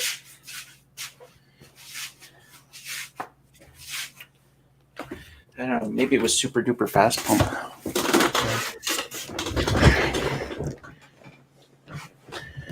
And my battery voltage is really low. Yeah. So, if your battery voltage is low, what do you do to conserve? Well, I don't run my computer. I try not to run anything. I'll turn off the Starlink tonight, overnight. The only things that'll be running is the fridge and the freezer. I could just unplug the freezer. It'll be fine overnight, I think. But yeah, as long as you don't open it. Hey, Jim's here. Hey, Jim. How's it going, Jim? I mean, I could if I was really desperate. I mean, I can't charge up my batteries right now from my generator, but I could run a cable inside from the generator and plug in the fridge, and then run that overnight. Well, no, I wouldn't run that overnight. I mean, both the fridge and the freezer would probably be fine overnight. They last a long time if you don't open them. Yeah, decades. Yeah. David is saying you mean the food inside, right? Yeah. You would want a gas engine water pump with a 2-inch bull hose. Destiny is saying Wrangler Star had a pump set in case of fire. Even got his wife to learn how to start it, use it. That was a video from quite a few years ago. Yeah, that was back when I was still watching Wrangler Star. He's taken a turn for the really weird lately, so I just, forgot about it. I watched him for all of 2 minutes, I think. Campbell says, we have a Honda transfer pump. 2-inch full hose discharge with a fire nozzle. It moves a lot of water. Fills our hot tub in 5 minutes. So you fill it full from the... what are you on there? Lake Huron? Yeah, it's Lake Huron, right? God. Sometimes I get my Great Lakes confused. I've been to Lake Huron. I think is the only Great Lake I've ever been on. Sharon has big. Sorry? I said it's big. Yeah, it is. We have that, David. It's just barely good at pumping out the overflow from our pond. See, now I want a pump with a fire nozzle just to say I've got one. Empty my pool in 5 minutes flat. You can totally justify that, too, in case of forest fire. In case of forest fire. Coming down the boulevard. Yeah, okay. Yep, water comes from Huron. Sometimes we get a few crayfish in the tub. Oh, they're good eating, right? Chris is out. See you next Tuesday. Happy trails, everyone. Enjoy Seattle a bit while you're there, man. Go to a Starbucks. Well, hey, Mark, do you not have a filter in there? You're just joking, right? I bet he's got a filter. Is it gas powered? Did you say it was gas powered? Somebody said gas powered. Hold on, let me scroll. It was back David. up. David said gas powered. Mark didn't say. But everyone's agreeing on the 2-inch hose pipe. I got to go 4-inch. Hey, if everyone's saying 2, you got to go 4, right? 4 inches my size. Yep.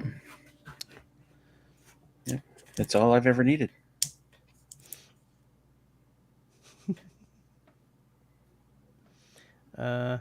David is saying, as long as you don't get crabs in the hot tub. Gross.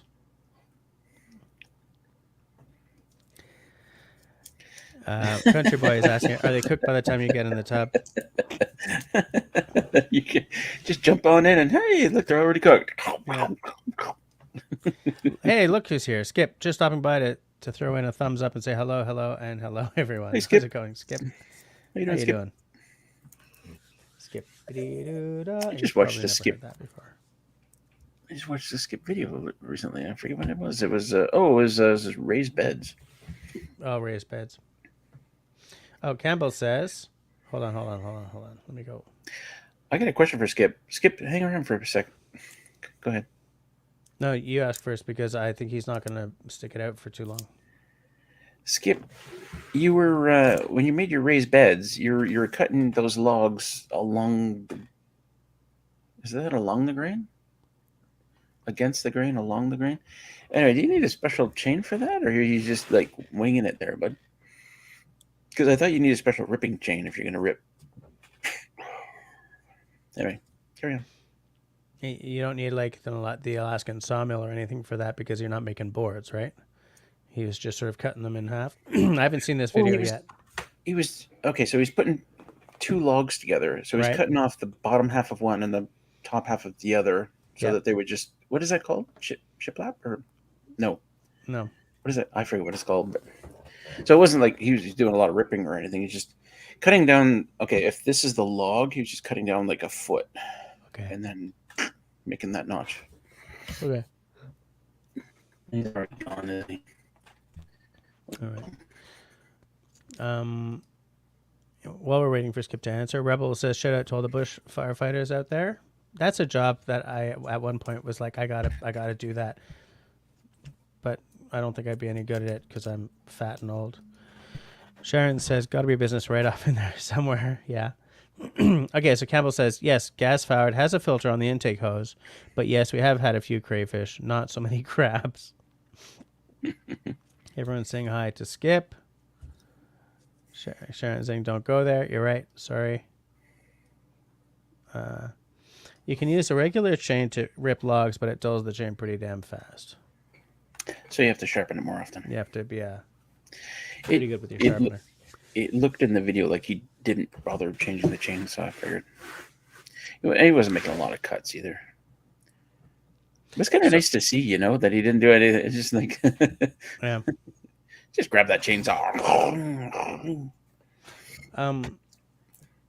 Like, how do you sharpen a chainsaw chain? Like, do you do it with a file, like you do like a traditional saw, or is it like more of a tool? I have an electric tool that I used. Okay. That I use. So you have to do each tooth separately. Wow. Okay. So like if you're using the handheld one, you're pulling the chain, you're pull it a little bit more, and you count off how many teeth you have. But mine is electric, so I just go bzzz, like the thing spins, right? Bzzz, bzzz, bzzz. It's like it's related to a Dremel, Yeah, and it's just like as long as you get the angle right. Yeah. Rebel with an O says 300 European firefighters mobilized in Canada are complaining about the black flies. Yep. It's probably not black flies at this time, but would they be horse flies or deer flies? Deer flies, maybe. Deer flies, probably. Deer flies are a hell of a lot more painful. They are. David says, if you want to see a YouTube channel where the guy is a master with a chainsaw, check out Surviving Ringworm. Somebody mentioned that channel earlier today. Yeah, it was David. David? Okay. He wants us to survive ringworm. All right, I'll try to survive a ringworm this week. My nephew is a firefighter, a fire jumper up in northern BC. Crazy job, respect. Yeah, absolutely. Chainsaw round file. Yeah, so that's the manual file. Campbell says, wait, I wait until I have 4 chains that are dull, bring them into a fella in town and buy him a case of beer every now and again.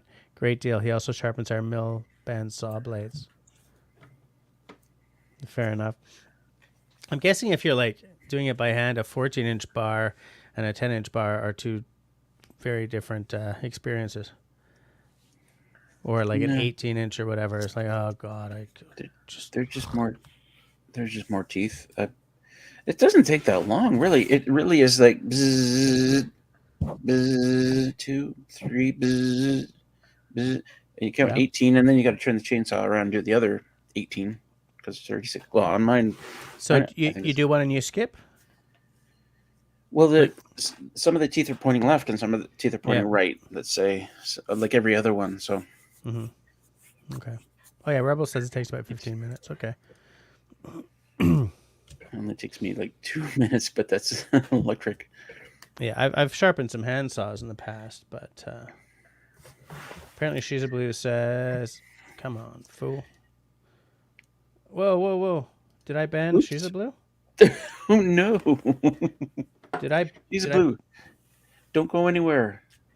Don't go in there. Jess will fix it. How Do you, want me though? to, do you want me to talk you through it, or you got it? No, I don't got it. I have no idea how to do that. What did I Okay. do? Okay. Go to YouTube. Well, you misclicked. That's all. Yeah, well, it's because I clicked here instead of here. Yeah. Click. Okay. Go to Studio. Studio. Okay. Okay. Down the left side, Settings. Hold on. Like I can do this without. Yeah. Okay, hold on. Go to Studio. Oh wait. Actually, go to. Hold on. You might be able to just find a comment back in the thing where you. Oh, David already did it. Never mind. Okay. David took care of it. Phew. Yeah, you can do it right. You're right in the comments. But otherwise, I mean, you can go to Studio, go to Settings, Oh, go to She's a Blue. I'm Community. so sorry. Okay. Oh yeah. Because there's a list of banned users. Yeah. Wow. I don't know how I did that. Oh well. Come Okay. back. She's a blue. Shit. I mean, shoot. Linda says, been trying to get them to get rid of some trees that are too close to my house. You can be a tree hugger all you want, but when they're too close to your house, well, yeah, if they fall on your tiny house in a storm, then they can cause some issues. So She's a blue actually said in the wood yard is good too. I'm not sure what she meant by that. Yeah. I was clicking on it to show it, but I left clicked. I right clicked instead of left, and somehow that In the Woodyard is another YouTube channel, I think. Country Boy is like, now I know how I got banned. Yeah, I still don't know how you got banned, Country Boy. I have no idea. That Well, it's Country Boy. Who cares? hey. Scott. Sorry, I gotta be me. Yeah, you gotta be you. David says, take my word for it. No fun when a tree goes through your roof. Truth. Yeah. Okay, She's a Blue still here. Sure. I see how you are. I'm like, Sorry. oh, God, It's how embarrassing. Too bad you can't like right click and Like, why can't I just undo a ban like right there like that? You know? you can. I forgot that you can do it right in the comments. But David took care of it. Any moderator can take care of it. Okay. Yep. Yeah, Country Boy says In the Woodyard is a YouTube channel. Yeah. Yep.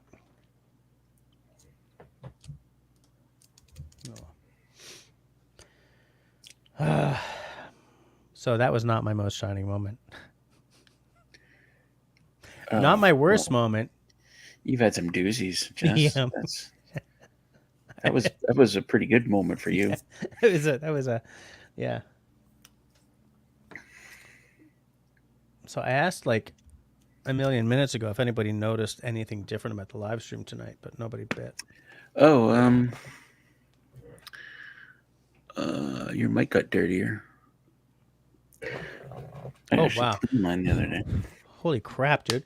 All right. Thanks for noticing. It's funny how you do something over and over again. You just stop looking at some things. Yeah. Look at.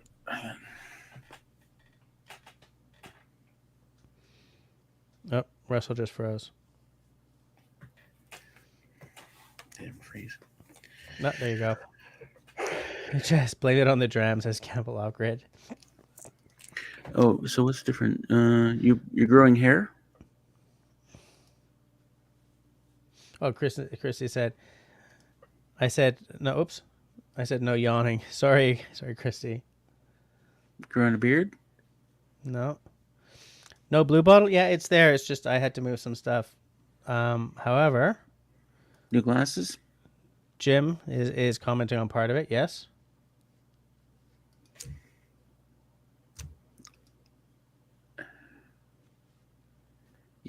The background hasn't changed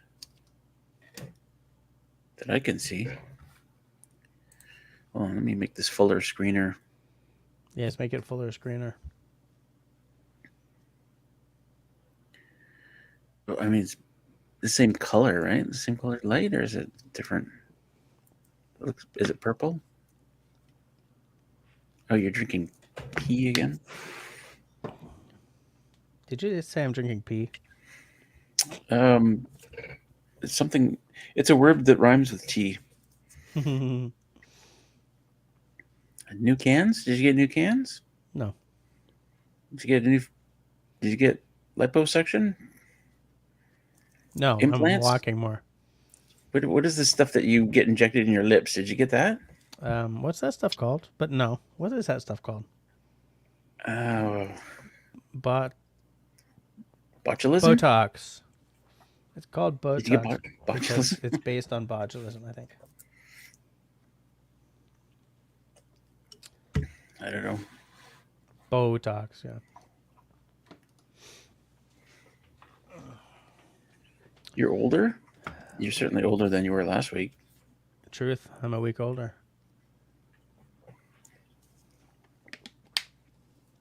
Good old tea.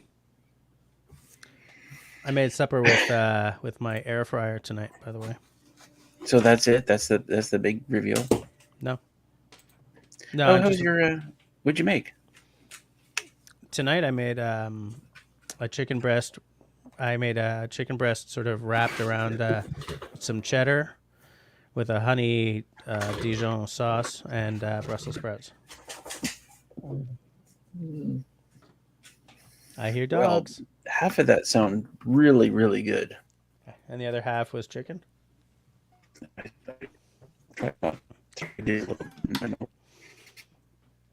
Brussels sprouts get a bad rap. I think they're delish. I used to hate them, though. You okay? Grilled sardines? I'm a little nervous when she walks over to the door and just stands there. Like, she got to throw up? Or she got to pee? Or... Right. Actually, she hasn't thrown up in months. In fact, last time she threw up was at Dave's place.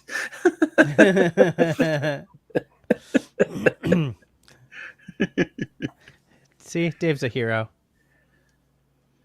Your chair does look different. Somebody said it. Yeah. Oh, Tannenbaum said it. Is it a new chair? No. Oh. Excuse me. Yeah, you're wearing a Randy's Bushcraft shirt. That can't be new. No. Oh, the name of your... Oh, you changed the name of your band. No. Okay. You know what? This is a stupid game. It's because you're all fucking blind. Oops. You're all funking blind. Oops. I like how you said that again, like that'll correct it. Look, what my live stream looks like every week when you're on is this. Oh, the background. And what the logo looks like is this. Oh, you're paying for it. I've started paying for it tonight. You're paying for it. I'm paying for it. Most of us don't have to pay for it, but that's fine if you want to.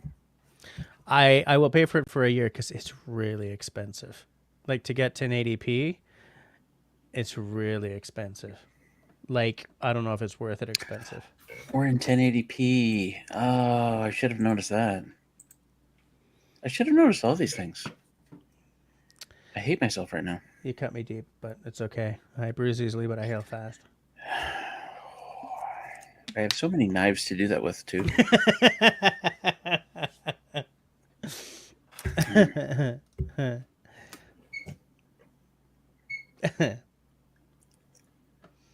Waka waka. Oh, Christy is saying that the dog probably puked from all the treats Dave gave her. Yeah, that's probably... And actually, David is saying maybe that's why I lost all my StreamYard settings. Maybe it reset me. That's why you lost all your settings as well? But I didn't lose my settings. Was he talking about me? Maybe. I lost all my settings. I had Team Awesome Team. Yeah, remember my Team Awesome Team? It's gone. That. This is Bullwinkle. Wait, so you lost your settings for your channel as well. What are you saying as well? Like You just said you didn't lose your settings. No, but what I'm saying is the settings you lost are just like you lost all your StreamYard settings. Is that it? Yeah, pretty much. I mean, it knows the Bushcraft channel. That's it. But the stupid thing is, when I joined your live stream, it came up with the last name that I used, just like it always does. It was, Russell the thing bringer, thing bungler. I don't know. No, I'm just Russell anyway, so that's fine. I don't get it. It doesn't make sense. Sharon says, "Well, we didn't notice it." Yeah, which makes me really love the expenditure. I noticed it. I thought it was cool, but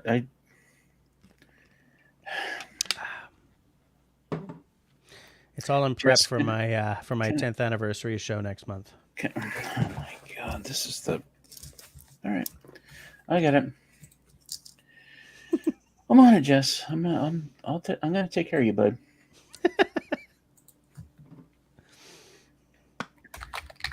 I want to know what happened to your settings, though.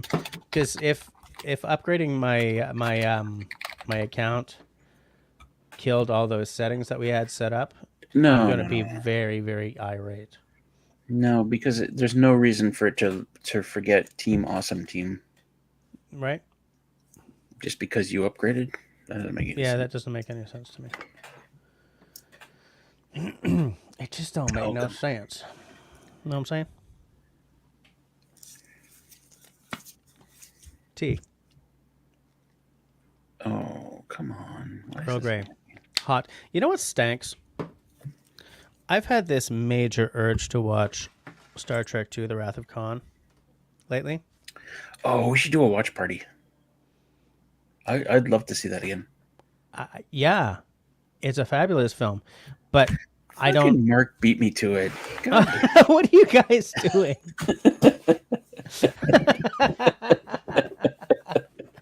Well, if you're going to do that, I'll pour a very small dram so that I can cheers to both of you. Cheers. Me too. I'm gonna open a very small can of beer. A very small, normal size can of beer. Well, thanks, guys. What do these little stars mean?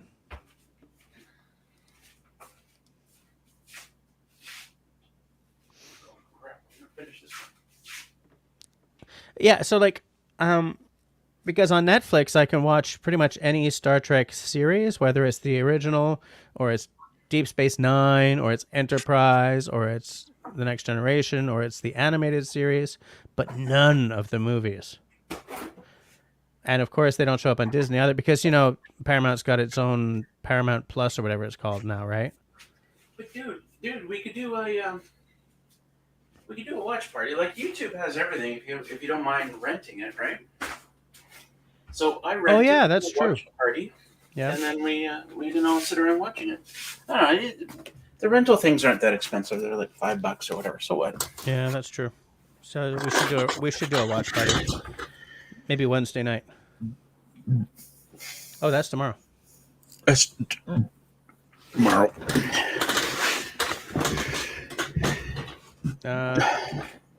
So here's to here's to Mark and Russell for. Oh my god! This is the size of that dram. That's like kid size. Oh, that's actually a little smaller than I thought it was going to be. Rebel with an O. That's a kid-sized dram if I ever seen one.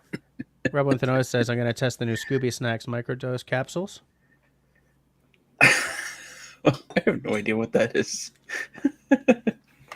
Microdose? Goes with the background. Canoe Hound loves the idea of a watch party. Yeah, I've been wanting to see that film again for a long time. I don't know why I didn't think of renting it on the CBGs.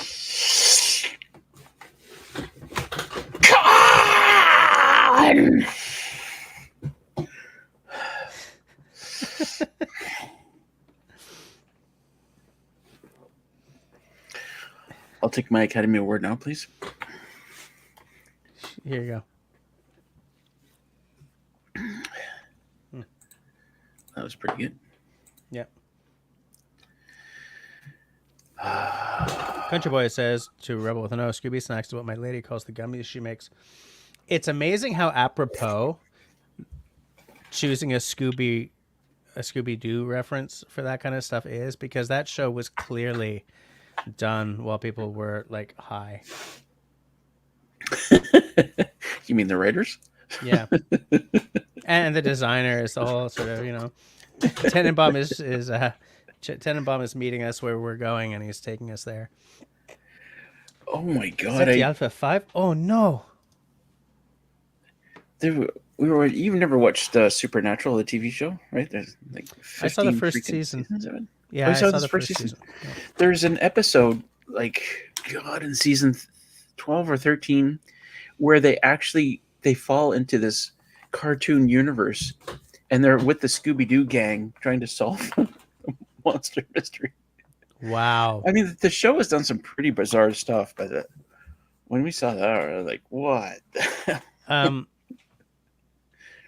Angel did something interesting like that once, although not, falling into an animated, but Angel got turned into a puppet. They were investigating like a puppet demon or some damn thing. I find that Angel and Buffy both had spurts of utter brilliance in their later seasons. But like, I think that Buffy should have died the first time she died. Well, I guess when you're like a Supernatural, when you're 12 or 13 seasons in, you can pretty much, Yeah. take some literary license there. Yeah. Tenenbaum is not letting me down. He knows what I'm talking about. Puppet Angel was the best. That episode was amazing. David Evans took his knapsack across the U.S. border with a gummy in it. I would not do that. I have a friend who went to go on a flight once and didn't realize that in his luggage that he borrowed from his parents, there was an old, like an antique pistol. It had been made so that you couldn't fire it anymore. I think they filled the barrel with like something. Mm-hmm. Didn't know what was in there, but he almost got into a lot of trouble. Yeah. Yikes.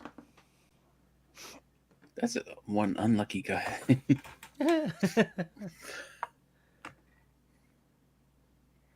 Rebel says Uncle Dennis is here. How's Dennis doing tonight? So Dennis is off for the summer. Yep. Nice.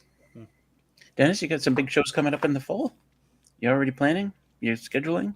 That guy's always planning and scheduling. That's why his show was so freaking good. Did you say scheduling? As opposed to what? Planning? Scheduling. Oh, scheduling. Is it schedule or schedule? You say tomato? I say tomato. Because I'm not doing anything in a shed. Like scheduling. Why you gotta be all full of attitude now? I'm sorry, Jess. I'm really sorry. This is your show, and I come in here. This hurtful attitude. There's what I was looking for. Can we make up now? Sure. You're an okay guy.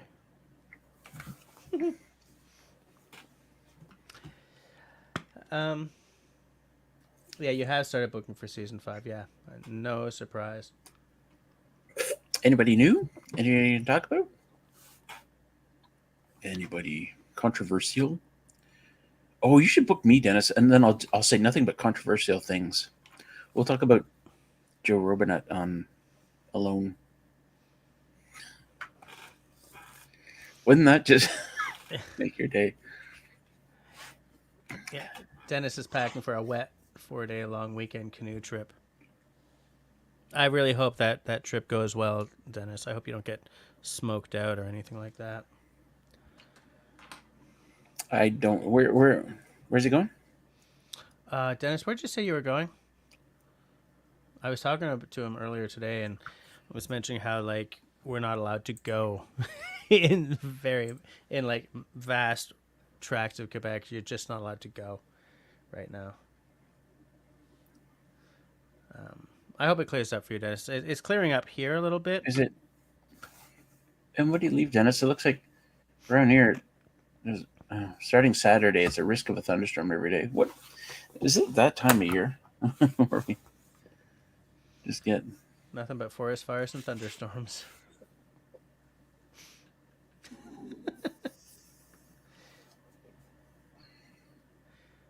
Why? Oh, okay. Okay, I get it. So when you guys gave me money, like a couple of really good guys, your comments got starred. I was like, why do they have stars? And it says here, you can star important comments so you remember to discuss them during the show. That's not new. It's not new? No, you could star things before, but it appears that it automatically did that for you. Interesting. Okay. Oh yeah, because there's a toggle auto star super chats. Fair enough. Dennis is going to Wabakimi at the end of July, and there's a 51,000 hectare fire only 5 kilometers from our put in. Wow. And you're still going. Oh, at the end of July. Oh, okay. So why did you say you're a wet 4-day long weekend? How do you know it's going to be wet other than you're going to be in a canoe? Yeah, and he says that stars have been there for months now, and super chats are automatically starred. Yeah, I never noticed that before. Holy crap. Linda's like an hour behind on the live stream. Yeah. At least a half an hour. Linda, you know. Yeah, oh well. That's fine. It would take too long to explain. Christy, I could definitely do a second tote. I don't have any more eaves troughs up around, but I could put an eaves trough on the north side of the building and do a second tote. Or when I get my workshop, I could do a second tote, a third tote, fourth tote. So if you don't have any eaves troughs on the other side, like, so the rain just sort of falls, like it runs off the roof and just falls. Crazy, right? Crazy. Who does that? I But don't know. yeah, I just don't know. so I actually have a couple of buckets outside. So the rain comes off the main roof, and then I've got the porch. Yeah. So the rain comes off, hits the porch. So there's a couple of You got spots on little each side of the corners. fort. Mm-hmm. So I put buckets there, and we use those to just water the strawberries and the hanging plants and stuff. And the dogs go there and drink water if they want. Fair enough. It's better than pond water. Truth. Dennis is going away for the long weekend, then also for 14 days in Wabakimi. When you say a long weekend, you mean this upcoming? Probably. Also in Wabakimi? Did I read that wrong? I don't think he would also be going to. Would he be going to Wabakimi now and then again? I can't believe you'd be going really somewhere far where you're 5 kilometers away from the fire. Yeah. Well, that's interesting though. Christy's saying to connect the tote to the one you have for overflow. Oh, if I put in another tote, like I get enough water. This is Jess's live stream, by the way. I get enough water in the main tote that I don't need anymore, at least for the spring, summer, fall. I get. Although if I did laundry here, it would be a different situation. But like, how many days of water is in that tote? I mean, because it looks big, but it doesn't look huge. 1,000 liters, not including laundry. That tote will last 3 months, easy. So like several times from spring through summer and fall, we'll get a hard pounding rain that'll go on like for a couple of hours. And that's what I want. I want it to rain like crazy for half an hour, clean the roof off and the eaves troughs out. And then I diverted the water into the tote, and it just fills up so fast. Yeah. And that's all I need. And then after that, I close up the tote, and I've got some nice clean water in there. But like, if it's 3 months of water, at one point you're worried about it stagnating, right? So how do you treat the water so that you can use it? Bleach. Yeah, directly in the tote or in a bucket? Yeah. Yeah, about a cup of bleach. In fact, I forgot to do it. I need to do that still. Okay. Jim says that Wabakimi is going to be more than 4 days, I'm sure. Yeah, I can't see Dennis going to Wabakimi right now. Rebel says, "Nice Wabakimi, enjoy." Yeah, I'd like to check out Wabakimi one day as well. Your eaves trough, how does it make out when you have snow shed in the winter? Does it get damaged? Only one spot was damaged. It pulled the clamp out. But it's funny. Have you seen Mark?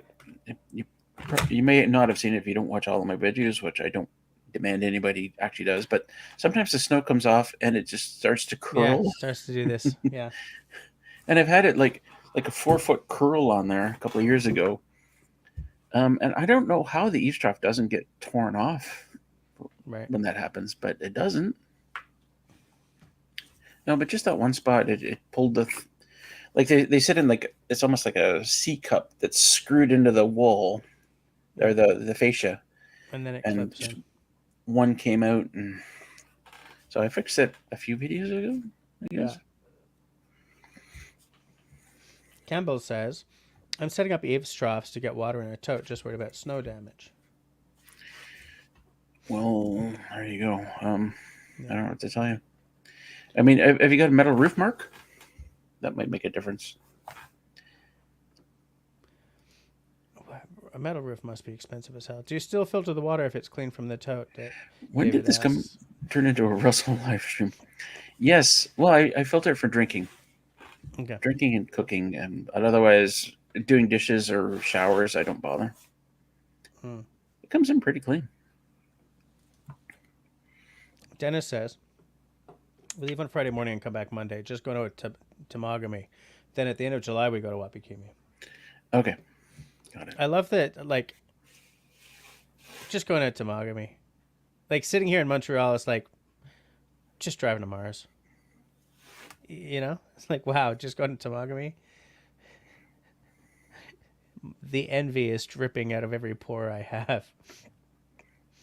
Campbell says, yes, metal roof, 12 pitch. The snow should just slide off. I wouldn't worry about it. I mean, your eaves trough, it should slide right over the eaves trough. But I'm no eaves trough roofing fascia expert. Rebel You say connoisseur. Yeah. July 1st, my wife's birthday. Can't mobilize this weekend. July 1st is Canada's birthday, too. I don't know what I'm doing for that yet, though.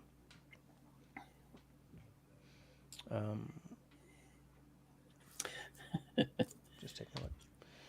Okay, we're at 11:13, and I was only supposed to go to 11, so we'll go to 11:15. So everyone say hilarious things for the next 2 minutes.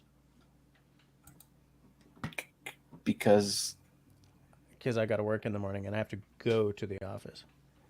Oh, why do we have to be hilarious? Like, you're not going anywhere, right? You're just sitting there. Come on, it's your live stream. Oh, holy. Campbell was just gifted a bottle of Tomatin 14. Haven't cracked it. I haven't tried it, but I think you're going to like. Just from what I've heard. Nice gift. I like it. Rebel with says fireworks double duty July 1st. I don't think there'll be any fireworks around where I live because that might start another freaking wildfire. Like last Saturday was Quebec's national holiday, and there were like no fireworks orders everywhere.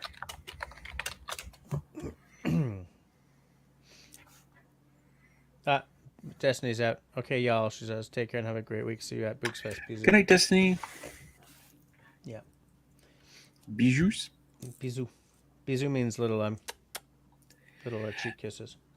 Oh, I know, but I've heard that, like in Portuguese, you actually put the S on the end. Bijous, or is that like just plural? That's very possible. So okay, so that's French as well. Okay. In French, we would put S on the end as well, but you don't pronounce it in French. We were told to get snow guards. Whoops. We were told to get snow guards at the top of the solar panels, preventing ice jams under the panels. What's a snow guard?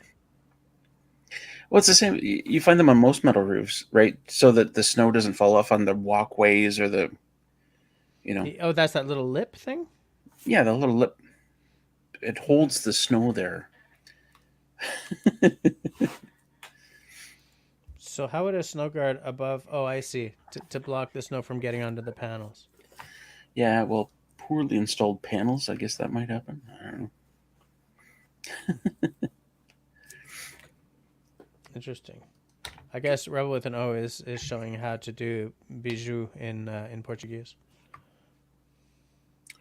I got it wrong. Then I looked online to how to pronounce it, because I always get one or two people always come to Bushcraft for like Franceline, and she always says bijou, and there's another one now.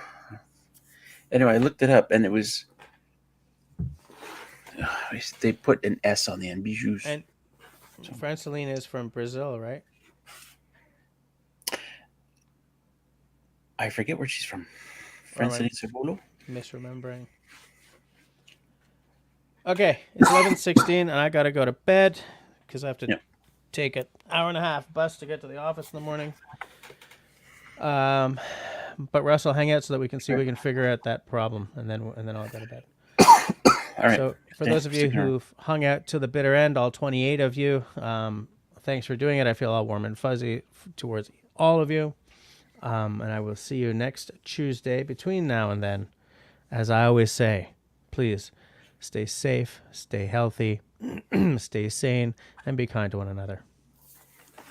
And sleep well, everyone. And sleep well, everyone. I was waiting for pea soup, dude.